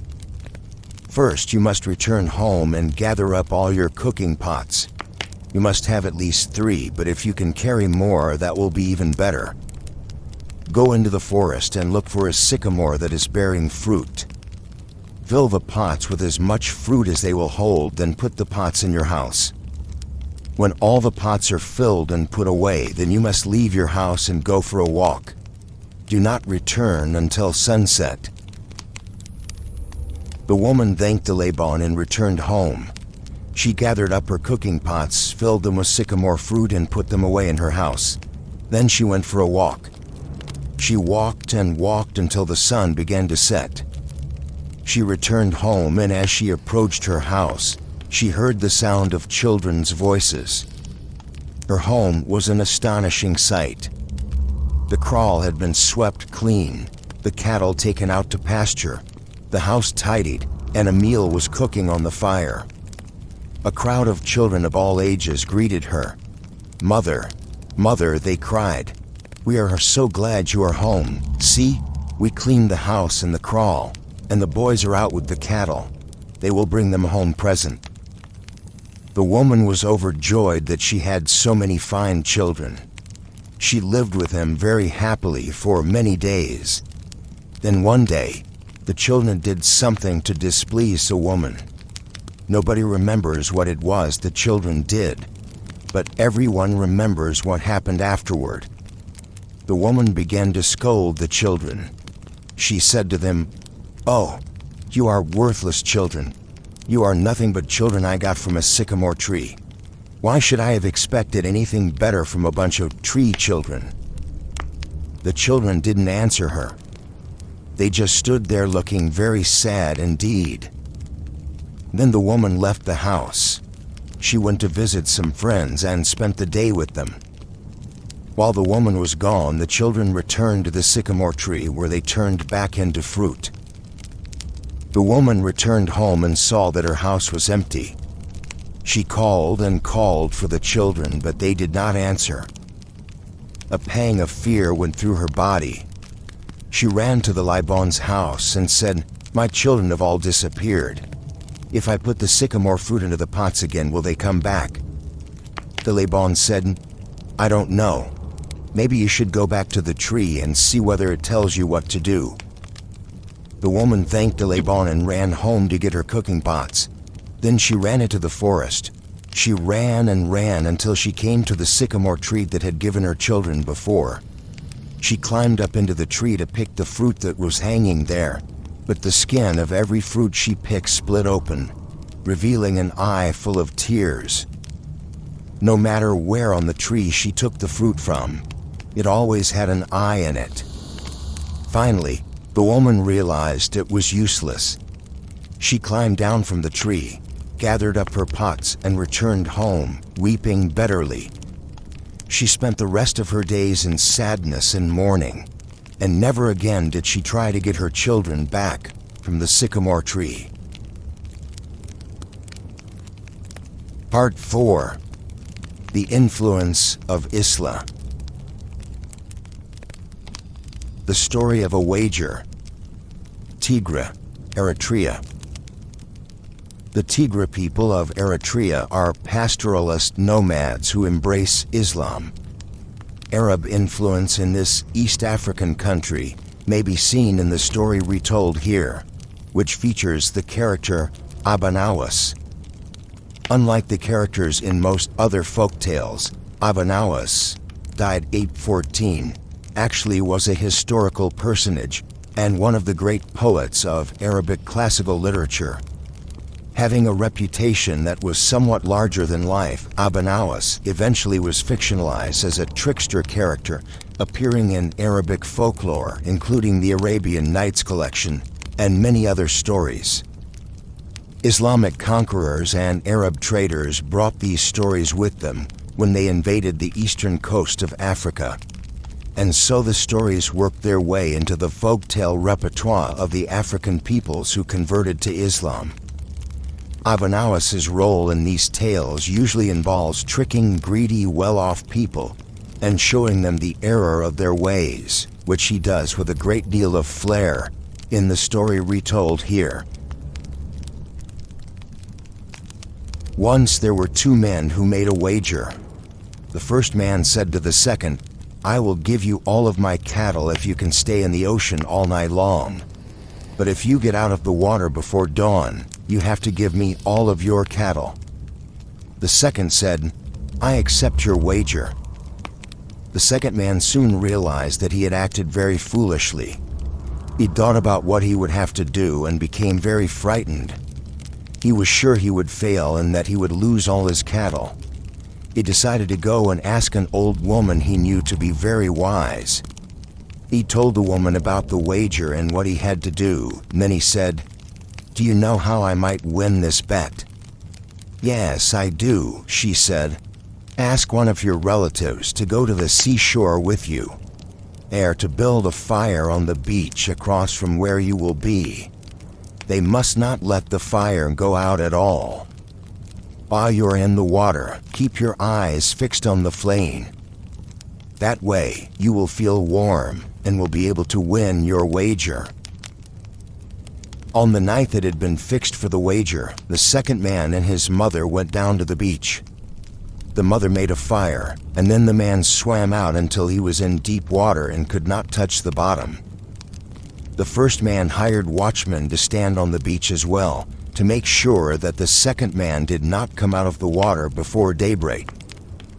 And so the night passed with the second man in the deep water with only his head above the surface, while his mother tended the fire on the beach, and the watchman stood by waiting to see whether the man would come ashore early. When the sun began to rise, the man swam back to the beach and came out of the water. He went to the first man and said, "I have won our wager. I spent the whole night in the ocean and came out alive." "You have not won anything," said the first man. "My watchman told me what happened. You were in the water looking at that fire all night. That's how you stayed warm and didn't die." "How can I have kept warm?" said the second man. "I was so far away from the fire that its heat never reached me at all. Now give me all of your cattle, for I have won our wager." But the people who were listening to the man agree that because the second man had been looking at the fire, he hadn't won the bet. "This will not do," said the second man. "If you will not pay me what you owe, I shall take our case before a judge." "That is fine with me," said the first man. And so they went before a judge and told him their tale. When the men were done telling their side of the story, the judge said, "I find that the wager has been lost, because the man who was in the water looked at the fire all night." The first man went home happy because he got to keep all of his cattle, but the second was crestfallen. Giving up all of his cattle would mean being ruined forever. Finally, the second man had an idea. He went to Abanawas, who was a very clever man and had gotten out of many bad situations before. The man told Abanawas his story and how the judge had sided with the first man. "I know just what to do," said Abanawas. Abanawas sent a messenger throughout the land, inviting everyone to a feast. The first man who had made the wager was invited, and the judge, and the people who had agreed with the first man, and many more besides. Everyone waited impatiently for the feast, for the messenger had told him that it would be particularly good. The day of the feast came, and Abanawas set his servants about slaughtering cattle and goats to make roast meats and stews, and making huge pots of rice. But Abanawas said, "You shall not give any of this food to my guests until I tell you to. Not even the smallest grain of rice or the smallest piece of meat." The people came to the feast at the appointed time and sat down outside Abanawas's house, waiting for the feast to start. Abanawas himself, however, stayed inside his house and said not a word. The servants, meanwhile, set out the food for the guests, but did not begin to serve them. The people could see the good food and smell it, and they said, "Why is Abanawas not serving the food? What kind of feast is this?" A long time passed. The people became very hungry, but still the servants did not bring them their food. Finally, when the sun was about to set, the people asked one man whom they knew to be a friend of Abanawas to go inside and ask why the feast was not starting. The friend went inside and said, "Your guests have been waiting all day. They wonder why they have not been served the feast. What shall I tell them?" Abanawas said, "Go to the people and say, 'You have been smelling the roast meats and the stews and the rice all day, and you have seen them spread out on the table. Surely that should be enough to satisfy you.'" The friend went back outside and told the people what Abanawas had said. The people became very angry and said, "That makes no sense. How can we be satisfied by food that is far away from us? How does the scent of cooked food satisfy us? How does the sight of cooked food satisfy us?" Then Abanawas came out of the house and said, "Now you understand that just being able to see or smell something isn't the same as having it. If you can't satisfy your hunger by seeing or smelling cooked food, then neither could the man who spent the night in the sea have been kept warm by looking at a fire that was on the beach." The people realized that Abanawas was right, and they made the first man pay his debt. When that was done, Abanawas served the feast to all of the people, and when the feast was over, they all went home. And so it was that Abanawas used his cleverness to help the second man get the payment he was due for winning the wager. Jamil and Jamila, Berber, Libya. Berber is not the name of a particular culture, but rather is an umbrella term for a group of closely related cultures from North Africa. While most Berbers live in settlements and practice agriculture, some groups, such as the Tuareg, are primarily nomadic. For the most part, Berbers practice Islam, although there is a small Jewish community as well. In his edition of this story, author and folklorist Andrew Lang notes that he took it from a collection by German linguist Hans Stumme, who collected this and other stories in 1897 in the area around Tripoli. Stumme relied on two informants, one a 45-year-old man named Sidi Brahim Baniksali at Tegbali, and the other a 15-year-old boy named Muhammad bin Sumsa Bringali. This tale follows arcs typical of fairy tales in many cultures. An evil man-eating ogre captures a young woman and turns her into his servant. Then the young woman's betrothed comes to rescue her from the ogre's castle, which stands in a remote part of the desert, far from any human habitation. The young people manage to get away using magical objects the young woman steals from her captor. Although the young man struggles somewhat with some of the incidents that follow their escape, he eventually proves his love for his betrothed by honoring her fear that she will be recaptured and doing what is necessary to keep her safe, even if it goes against the traditions of their people. Once there was a man named Ishmael, and he had a cousin named Ishmaela. They had been promised to one another in marriage since they were very small children, but now they were grown. Ishmael decided that it was time for them to wed. Ishmael therefore went to the nearest town to buy furnishings for their new house. The nearest town was quite far away. It took 2 or 3 days to get there, and another 2 or 3 days to come back. While Ishmael was away, Ishmaela and her friends went out to gather firewood. As she picked up sticks, Ishmaela came across an iron mortar laying on the ground. She picked it up and fastened it to the top of her bundle, but every time she tried to pick up the bundle to carry it, the mortar fell to the ground. Ishmaela undid her bundle to put the mortar in the middle. Just as Ishmaela began to tie up her bundle again, her friends said, "Whatever are you doing over there? It's getting dark and we're not going to wait for you." "That's all right," said Ishmaela. "You go on ahead. I want to keep this iron mortar I've found. I'll head home as soon as I have it tied up properly in my bundle." "Very well," said the other young women, who then returned home. As Ishmaela worked to tie up the mortar in her bundle, the sun set. When the last ray of sunlight had gone below the horizon, the iron mortar transformed into a huge ogre. The ogre picked Ishmaela up and carried her far, far away to his castle, a whole month's journey from Ishmaela's village.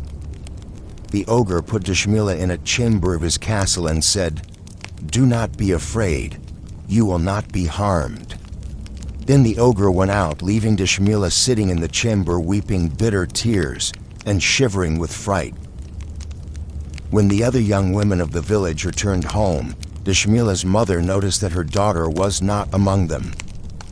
"Where has my daughter gone?" said the mother. "Why did she not return with you?" "She found an iron mortar and wanted to tie it up properly to bring it home," said the others. "We expect she'll be back soon." Ishmaela's mother hurried toward the forest to look for her daughter, calling her name all the while. The other villagers saw her and said, "Why don't you go back home? You're just one old woman. This is a job that strong men should be doing." "Yes, I would welcome help," said the old woman, "but I am coming with you whether you like it or not. My daughter very likely is dead. She probably was bitten by an asp or maybe eaten by a lion." Once the men understood that the old woman would not stay home, they let her come with them, and together they set out for the forest, taking with them one of the other young women to show where she had last seen Ishmaela. Soon they arrived at the place where Ishmaela had been. There they found her bundle of sticks, but no trace of the young woman was to be seen anywhere. They called and called her name, but no one answered. One of the men said, "Let's light a fire. She will be able to see it even from far away, and then she will know we are looking for her." The others agreed that this was a good idea, and that while that man kindled the fire, the others should go off in different directions to see whether they could find the girl. They searched and searched all through the night, but they found nothing. When the sun rose, the men said to Dishmila's mother, "We can't find her. We should just go home. Your daughter probably ran off with some man or other."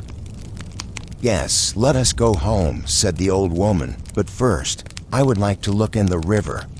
Maybe someone threw her in there." They went and looked in the river, but there was no sign of Dishmila. They all returned home, weary and crestfallen. Dishmila's mother and father waited anxiously for 4 days for any news of their daughter, but none ever came. At the end of the 4th day, Dishmila's mother said, "Dishmil will be coming home soon. What are we to tell him?" "We will tell him she is dead," said the father. "He will ask to see the grave, and then he will know that something is amiss." "Tomorrow we will slaughter a goat," said the father. "We will bury its head in the burial ground. We will bring Dishmil there and tell him that that is Dishmila's grave." The next day, Dishmil arrived with a wagon full of beautiful carpets and cushions to show his bride. He went straight to his in-laws' house, but no sooner had he crossed the threshold than Dishmila's father said, "Greetings.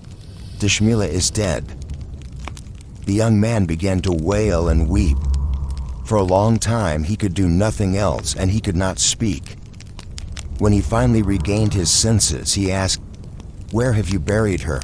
Please take me to her grave." The father brought Dishmil to the place where they had buried the goat's head. Dishmil brought along some of the beautiful things he had bought for the new house. He laid them down upon the freshly covered grave and began to weep and mourn. When night fell, he took all the things back to his home, and when day broke he went back, bringing the things and his flute with him. For 6 months he went every day to sit upon what he thought was Dishmila's grave, with some of the gifts he had intended to give her, alternately weeping with grief and playing soft, mournful tunes on his flute. At the time when Dishmil had given himself up to grief, a man was wandering through the desert. The sun was very hot, and the man had run out of water and was very thirsty. He saw before him a great castle, and thought that if only he could rest in the shade, he might find the strength to beg a little water from whoever lived there. He went up to the wall of the castle on the shaded side and sat down to take his ease.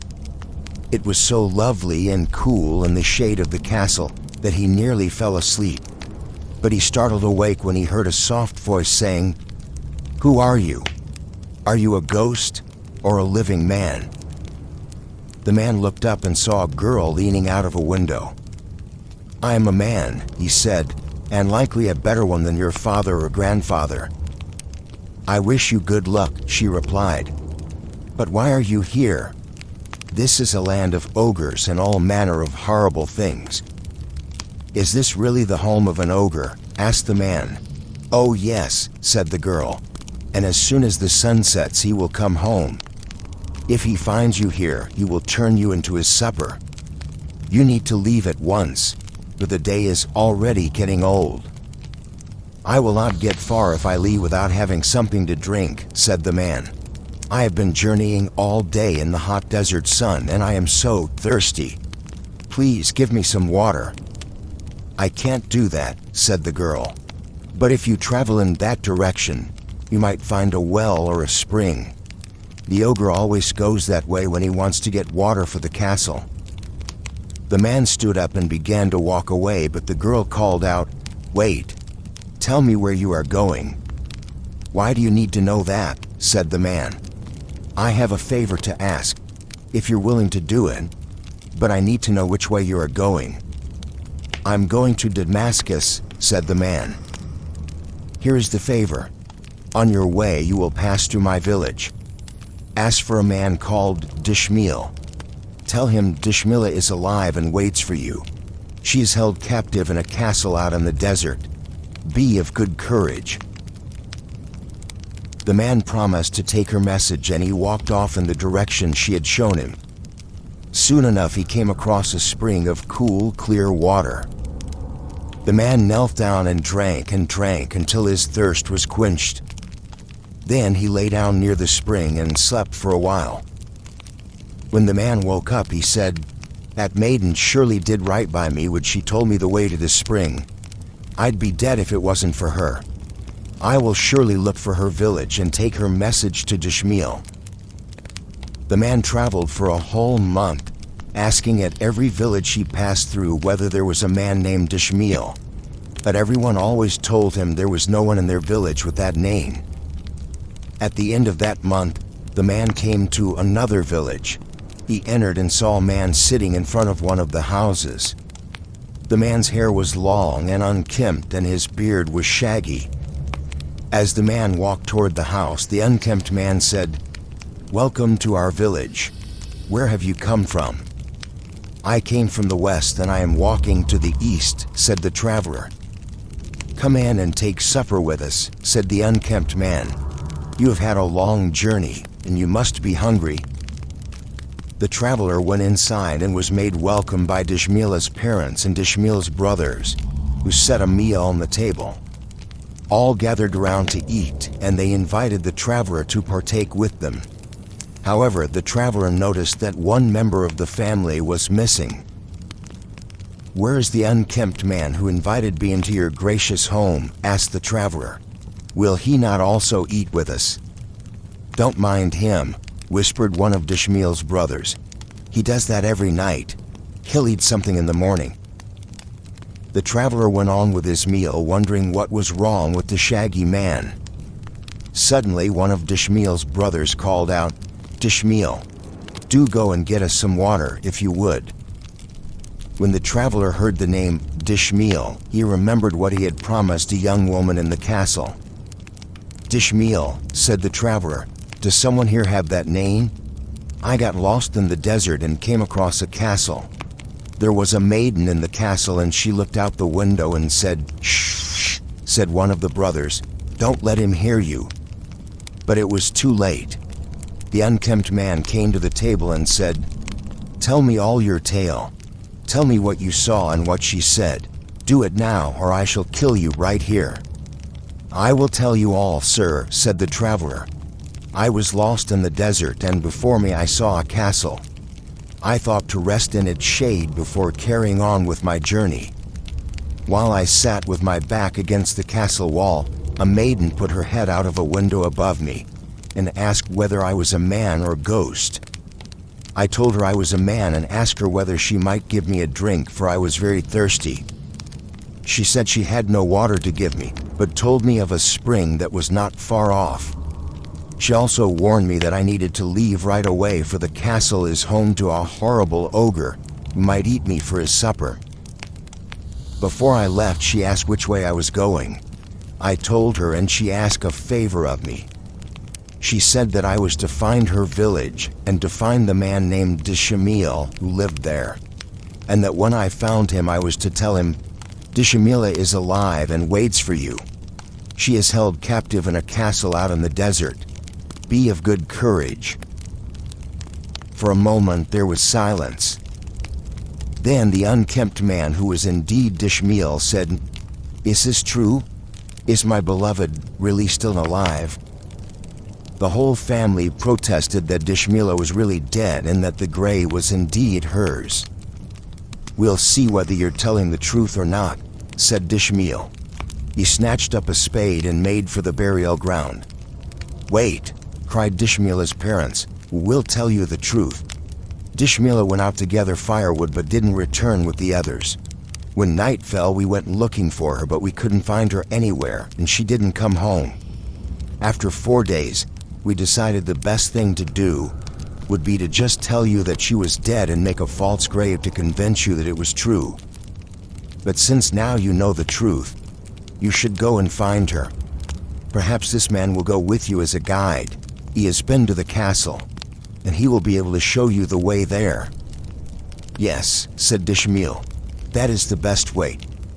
Prepare food for my journey while I get my sword." "Wait," said the traveler. "I don't want to go with you. It took me a whole month to get here, and I have more of my journey left to go, and that's a long way too."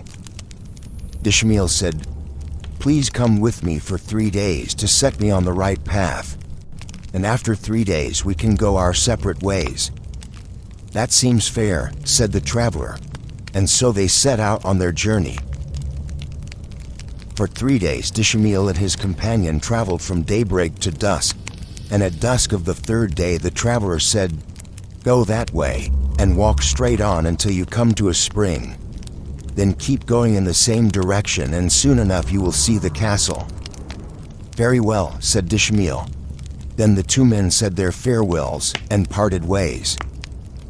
Dishmael journeyed on for 26 days, and on the evening of the 26th day he came across the spring. "This must be the spring the traveler told me about," he said. Then he knelt down to take a long drink of the clear, fresh water. When his thirst was quenched, he lay down beside the spring and thought about what he should do next. "If this is the spring," he thought, "then the castle must be close by. The best thing I can do now is rest and travel on to the castle in the morning." And so Dishmael went to sleep there by the spring and slept long and peacefully all night. Late the next morning Dishmael awoke. He took another long drink from the spring, then set out to find the castle. It did not take long before he saw it rising out of the desert sand in front of him. Now to figure out how to get in, Dishmael said, "I can't just knock on the door. Surely if I do, that ogre will grab me and eat me for supper." Dishmael thought for a while more, then he decided the best thing to do would be to climb the wall, or maybe he could peep in through a window. He crept up to the castle and began to climb the wall, but no sooner had he arrived at the top than he heard a young woman's voice call out from above him saying, "Dishmael."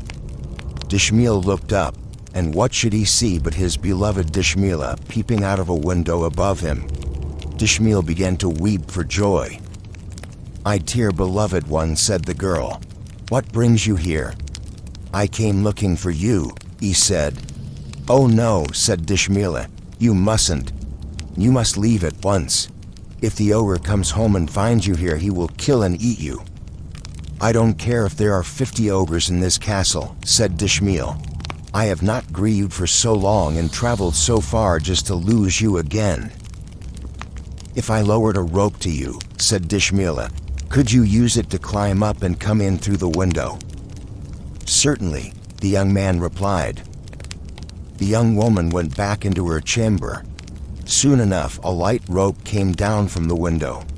Dishmael took hold of the rope. He climbed up the rope and went in through the window. When he arrived in Dishmael's chamber, the 2 young lovers embraced one another tenderly and wept for joy. "What will we do when the ogre comes back?" asked Dishmael. "I have a plan," said Dishmael. "Trust me." Now, Dishmael had a large chest in her chamber where she kept her clothing and some other things. She had Dishmael get into the chest and she closed the lid. No sooner had she closed the lid than the ogre came into the chamber, carrying a leg of lamb for Dishmael and 2 human legs for himself. "I smell the smell of a man," roared the ogre. "Where is he?" "I don't know what you're talking about," said Dishmael. "We're out here in the middle of the desert. There's no one around for miles and miles. How could a man possibly get in here?" Then she burst into tears. "Oh my," said the ogre, "I did not mean to upset you. I must be mistaken. Perhaps a raven found some carrion and dropped scraps nearby." "Yes, that's what happened," said Dishmael. "A raven dropped some bones the other day. I had forgotten." "That's all right then," said the ogre. "Go and fetch the bones and burn them into dust. Then put the powder in a cup of water that I may drink them. Bring it to me in the kitchen. You must cook supper for both of us." Dishmael found some bones, burned them until they turned to dust, then put the powder into a cup of water. She gave this to the ogre and he drank it. Then he lay down to sleep while Dishmila cooked. After a little while, the man's legs that were roasting over the fire began to sing. "Ogre, do not rest. A man is in the chest." The leg of lamb answered, "That man is your brother and cousin to this other." The ogre said sleepily, "Who is singing? What did they say?" "It was only a reminder to add some salt to our dinners," said Dishmila. "Well, add some salt then. I've already done so." Then the ogre rolled over and went back to sleep. No sooner had the ogre fallen back to sleep than the man's legs began to sing. "Ogre, ogre, do not rest. A man is in the chest." The leg of lamb answered, "That man is your brother and cousin to this other." Again the ogre asked what the voices were saying. "I need to add pepper this time," said Dishmila. "Add the pepper then," said the ogre. "I've already done so." The ogre was so very tired that he rolled over and went right back to sleep. A third time the man's legs began to sing. "Ogre, do not rest. A man is in the chest." The leg of lamb answered, "That man is your brother and cousin to this other." Again the ogre was roused from his sleep.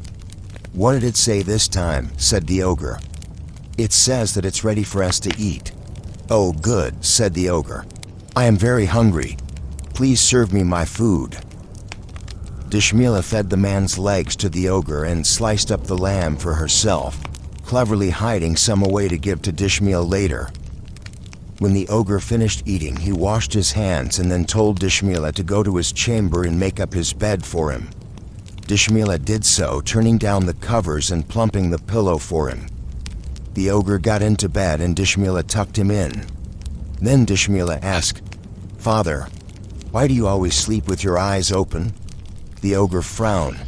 "Why do you ask? Are you thinking of doing something you shouldn't?" "Oh no," said Dishmila. "I would never do that. I wouldn't even know where to begin, and surely I wouldn't succeed." "All right then. But why do you want to know?" "Well," said Dishmila, "last night I happened to wake up in the middle of the night. The whole castle was shining with a red light. It frightened me, so I wanted to know where that light came from, and whether you saw it too." The ogre chuckled. "Oh, my child, you needn't be afraid of that. The red light happens when I am fast asleep." "Oh, good," said Dishmila. "I'm glad that that's nothing that could hurt us. But may I ask, what is the pin for, the one that you keep next to your bed?" "The pin turns into an iron mountain if I throw it in front of me." "Does the darning needle do anything special?" "Why, yes," said the ogre. "It turns into a big lake." "What about your hatchet?" said Dishmila. "The hatchet becomes a thorn hedge so thick and with such long thorns that no one could hope to push through it." The ogre's eyes narrowed and he looked at Dishmila suspiciously. "But why are you asking me all these questions? It makes me think you're up to no good, and that would make me very angry. I only wanted to know what they are for. I see them here all the time, but you never seem to use them. And anyway, where would I go? Who would ever find me out here in the middle of the desert?" And then Dishmila began to cry. "Please don't cry," said the ogre. "I was only teasing." "All right," said Dishmila, wiping away her tears. "I'll go to my own bed now. Good night, father." "Good night." Dishmila went back into her chamber and closed the door. She let Dishmila out of the chest.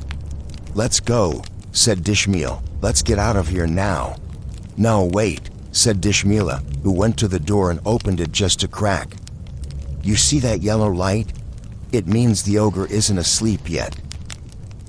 Dishmila waited for an hour. Then Dishmila opened the door a little bit again. There was a red light all over everything. "Look," she said, "that red light means the ogre is asleep. How shall we escape?" Dishmila said, "We'll use the rope you let down to me. I'll let you down first, then I'll follow."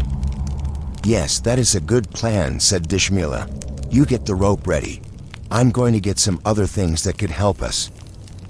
While Dishmiel readied the rope, Dishmila crept back into the ogre's bedchamber. She silently took the pin, the darning needle, and the hatchet, and then ran as quickly as she dared back to her chamber. She handed the items to Dishmiel and said, "Put these in your pockets. Be careful not to lose them. We may need them later." "Very well," said Dishmiel. Then he tied the rope around Dishmila and let her down. When she was safely on the ground, she untied the rope, and Dishmiel used it to climb down himself. Then they both ran away from the castle as fast as they could go. Now the ogre slept all through this. He heard nothing when Dishmila came into his chamber and took his things. He heard nothing when the two lovers climbed down the wall. But the ogre had a faithful dog who discovered that Dishmila had escaped. He ran into the ogre's chamber and said, "Why are you sleeping? Dishmila has escaped and she's running away." For answer, the ogre kicked the dog, rolled over, and went back to sleep. In the morning, the ogre woke up and called for Dishmila as he usually did, but there was no answer. The ogre went up to Dishmila's chamber and found it empty. He roared with anger and went downstairs, put on his armor, and picked up his sword. He called his dog and then went out in pursuit of the two lovers. As Dishmiel and Dishmila ran, Dishmila checked over her shoulder every once in a while to see whether the ogre was following them. For a long time she saw nothing, but soon after daybreak she looked back and, in the distance, saw the ogre and his dog in hot pursuit. "The ogre is chasing us," said Dishmila. Dishmiel looked back and said, "I don't see anything. He's there in the distance. He looks as small as a needle and he has his dog with him." The two lovers began to run even faster, but no matter how fast they ran, the ogre still gained on them. When he was nearly upon them, Dishmila said, "Give me the pin, quickly." Dishmiel gave her the pin, which she threw behind her. Instantly a mountain made out of iron rose up between them and the ogre. "No matter," roared the ogre. "We will break this iron into little pieces, and then we will catch you." The sound of the ogre and his dog digging and striking at the iron filled the air as Dishmiel and Dishmila redoubled their pace. Soon the ogre and his dog had broken through the mountain and once again were catching up to the lovers. "Dishmiel," cried Dishmila, "quickly, throw the hatchet behind you." Dishmiel took the hatchet out of his pocket and threw it over his shoulder. Instantly a hedge made of thorns so thick that no one could ever get through it grew up behind them. "I may not be able to get through this hedge," roared the ogre, "but I can tunnel underneath." The sound of his digging filled the air as the two lovers ran on and on. In what seemed like no time at all, the ogre and his dog were on the other side of the hedge and getting closer and closer to the two young people. "Dishmiel," cried Dishmila, "throw the darning needle." Dishmiel took the darning needle out of his pocket and threw it over his shoulder. Instantly a great lake formed in between the young people and their pursuers. "Do you think a little bit of water can stop me?" thundered the ogre. "My dog and I will drink this lake dry, and then we will have you." The ogre and his dog began to drink the water from the lake. Soon the dog had drunk so much that it burst and died. The ogre realized that he could not finish all the water by himself, so he called out, "Dishmila, may your head become that of a donkey. May your hair turn into a donkey's coat."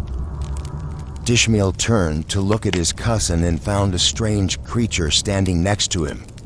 It was wearing Dishmila's clothes, but it had the head and the coat of a donkey, and in place of hands and feet it had hooves. Dishmiel took a step back in horror and said, "You were never my cousin. You were a little donkey creature the entire time." Dishmiel ran away from the creature and went back to his own village. Dishmila wandered about the desert all alone for 2 days, weeping all the while. Meanwhile, Dishmiel had nearly arrived back at his village. He couldn't stop thinking about what had happened. He began to feel ashamed of himself for having abandoned the donkey. What if it really was Dishmila after all, he thought. What if the ogre's spell is worn off? I can't leave her alone in the desert. Dishmael turned back in search of his cousin. After a time he found her, still with a donkey's head and coat, perched on top of a rock and surrounded by wolves. Dishmael drove the wolves away and helped his cousin down from the rock.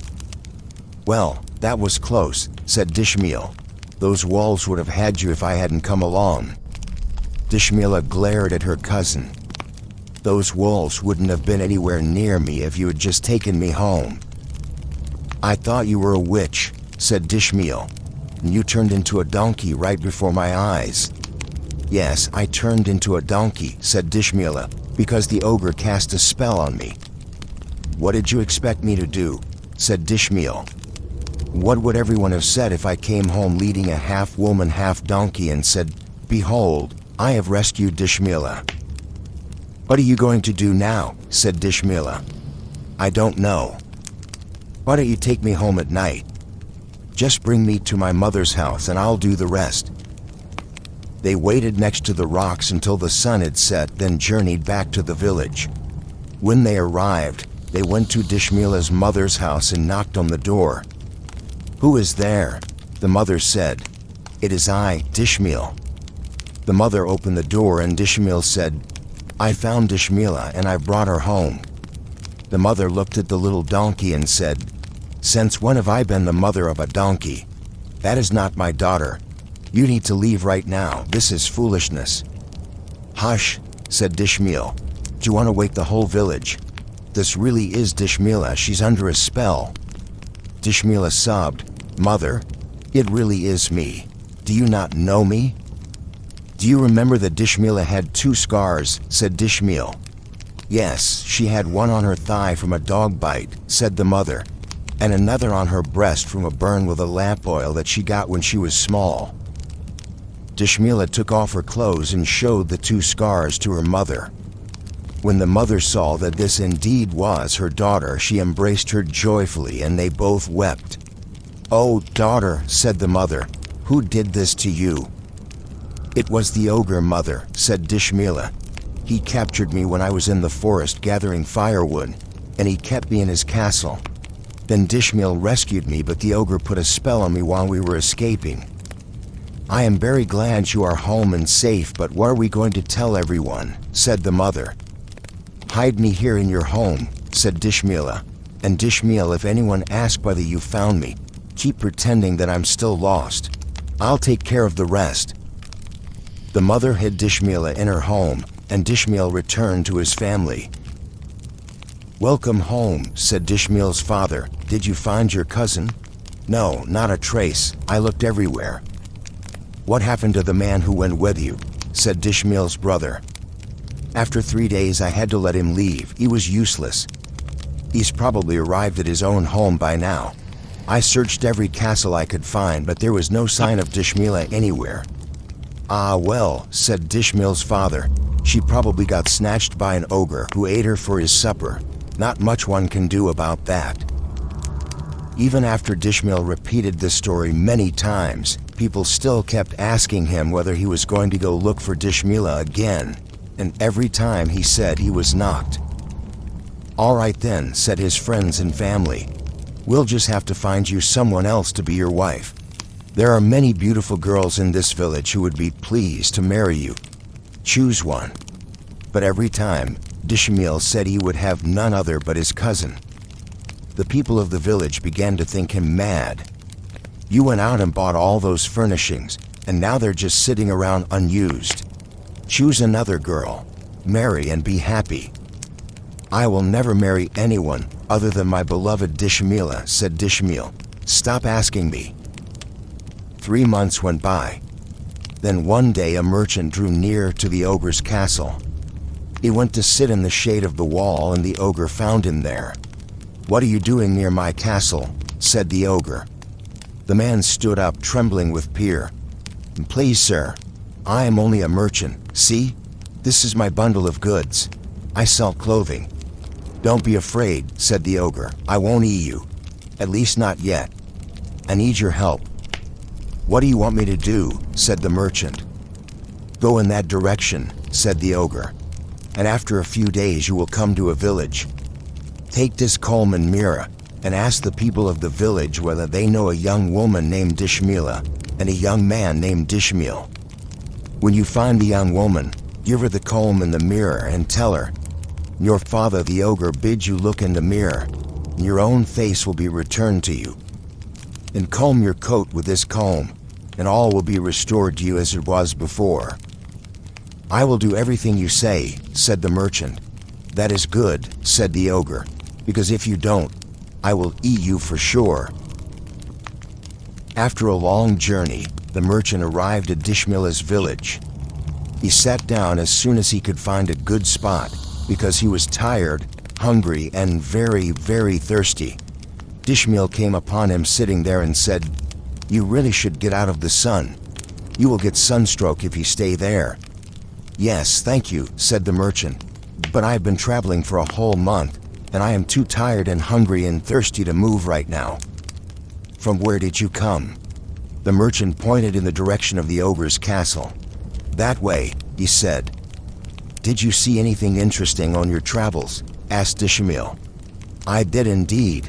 I came across a castle and the ogre there told me to look for a young woman called Dishmila and a young man called Dishmil. Do those people live here?" "I am Dishmil. What does the ogre want?" "He gave me gifts to give to the young woman," said the merchant. "Come with me," said Dishmil, and he led the merchant to his aunt and uncle's house. When they arrived, Dishmila's mother asked, "Who is this man and what does he want?" "I am a merchant, ma'am, and I am looking for a young woman named Dishmila. An ogre sent me to look for her. He asked me to give her this comb and this mirror." "It's a trick," said the mother. "Surely that ogre is only trying to harm my daughter further." "I'm not sure that it's a trick," said Dishmil. "I think we should try." Dishmila's mother called her daughter out of her hiding place and told her about the merchant. Dishmila went to the merchant and said, "I hear the ogre sent you with some things for me." "Yes," said the merchant. "He sent me with this comb and this mirror, and he told me that I was to say that your father, the ogre, sent these to you, and that you were to look into the mirror and comb your coat with the comb, and that if you did that, you would become as you used to be." Dishmila took the mirror and looked into it, and she combed her coat with the comb. When she was done, in place of a creature that looked like a donkey, there stood a beautiful young woman. Dishmila's mother and cousin rejoiced greatly to see the young woman restored. Soon word went through the village that Dishmila had returned. Everyone wanted to know when she got back, but all she would say was, "Dishmil brought me, but I didn't want to reveal myself right away. I wanted to wait until the time felt right." Then Dishmil said to his parents and brothers and in-laws, "Let us have the wedding today. We have waited so long, but now Dishmila is here and we can be married." The villagers prepared a beautiful litter to carry the bride to her new home, but Dishmila would not ride in it. "What if the ogre sees me?" she said. "Surely he will come and take me away again." The men of the village said, "We wouldn't let him come near you. There are many of us. We all have swords." "It doesn't matter how many you are or how sharp your swords," said Dishmila. "That ogre is ruthless and cunning.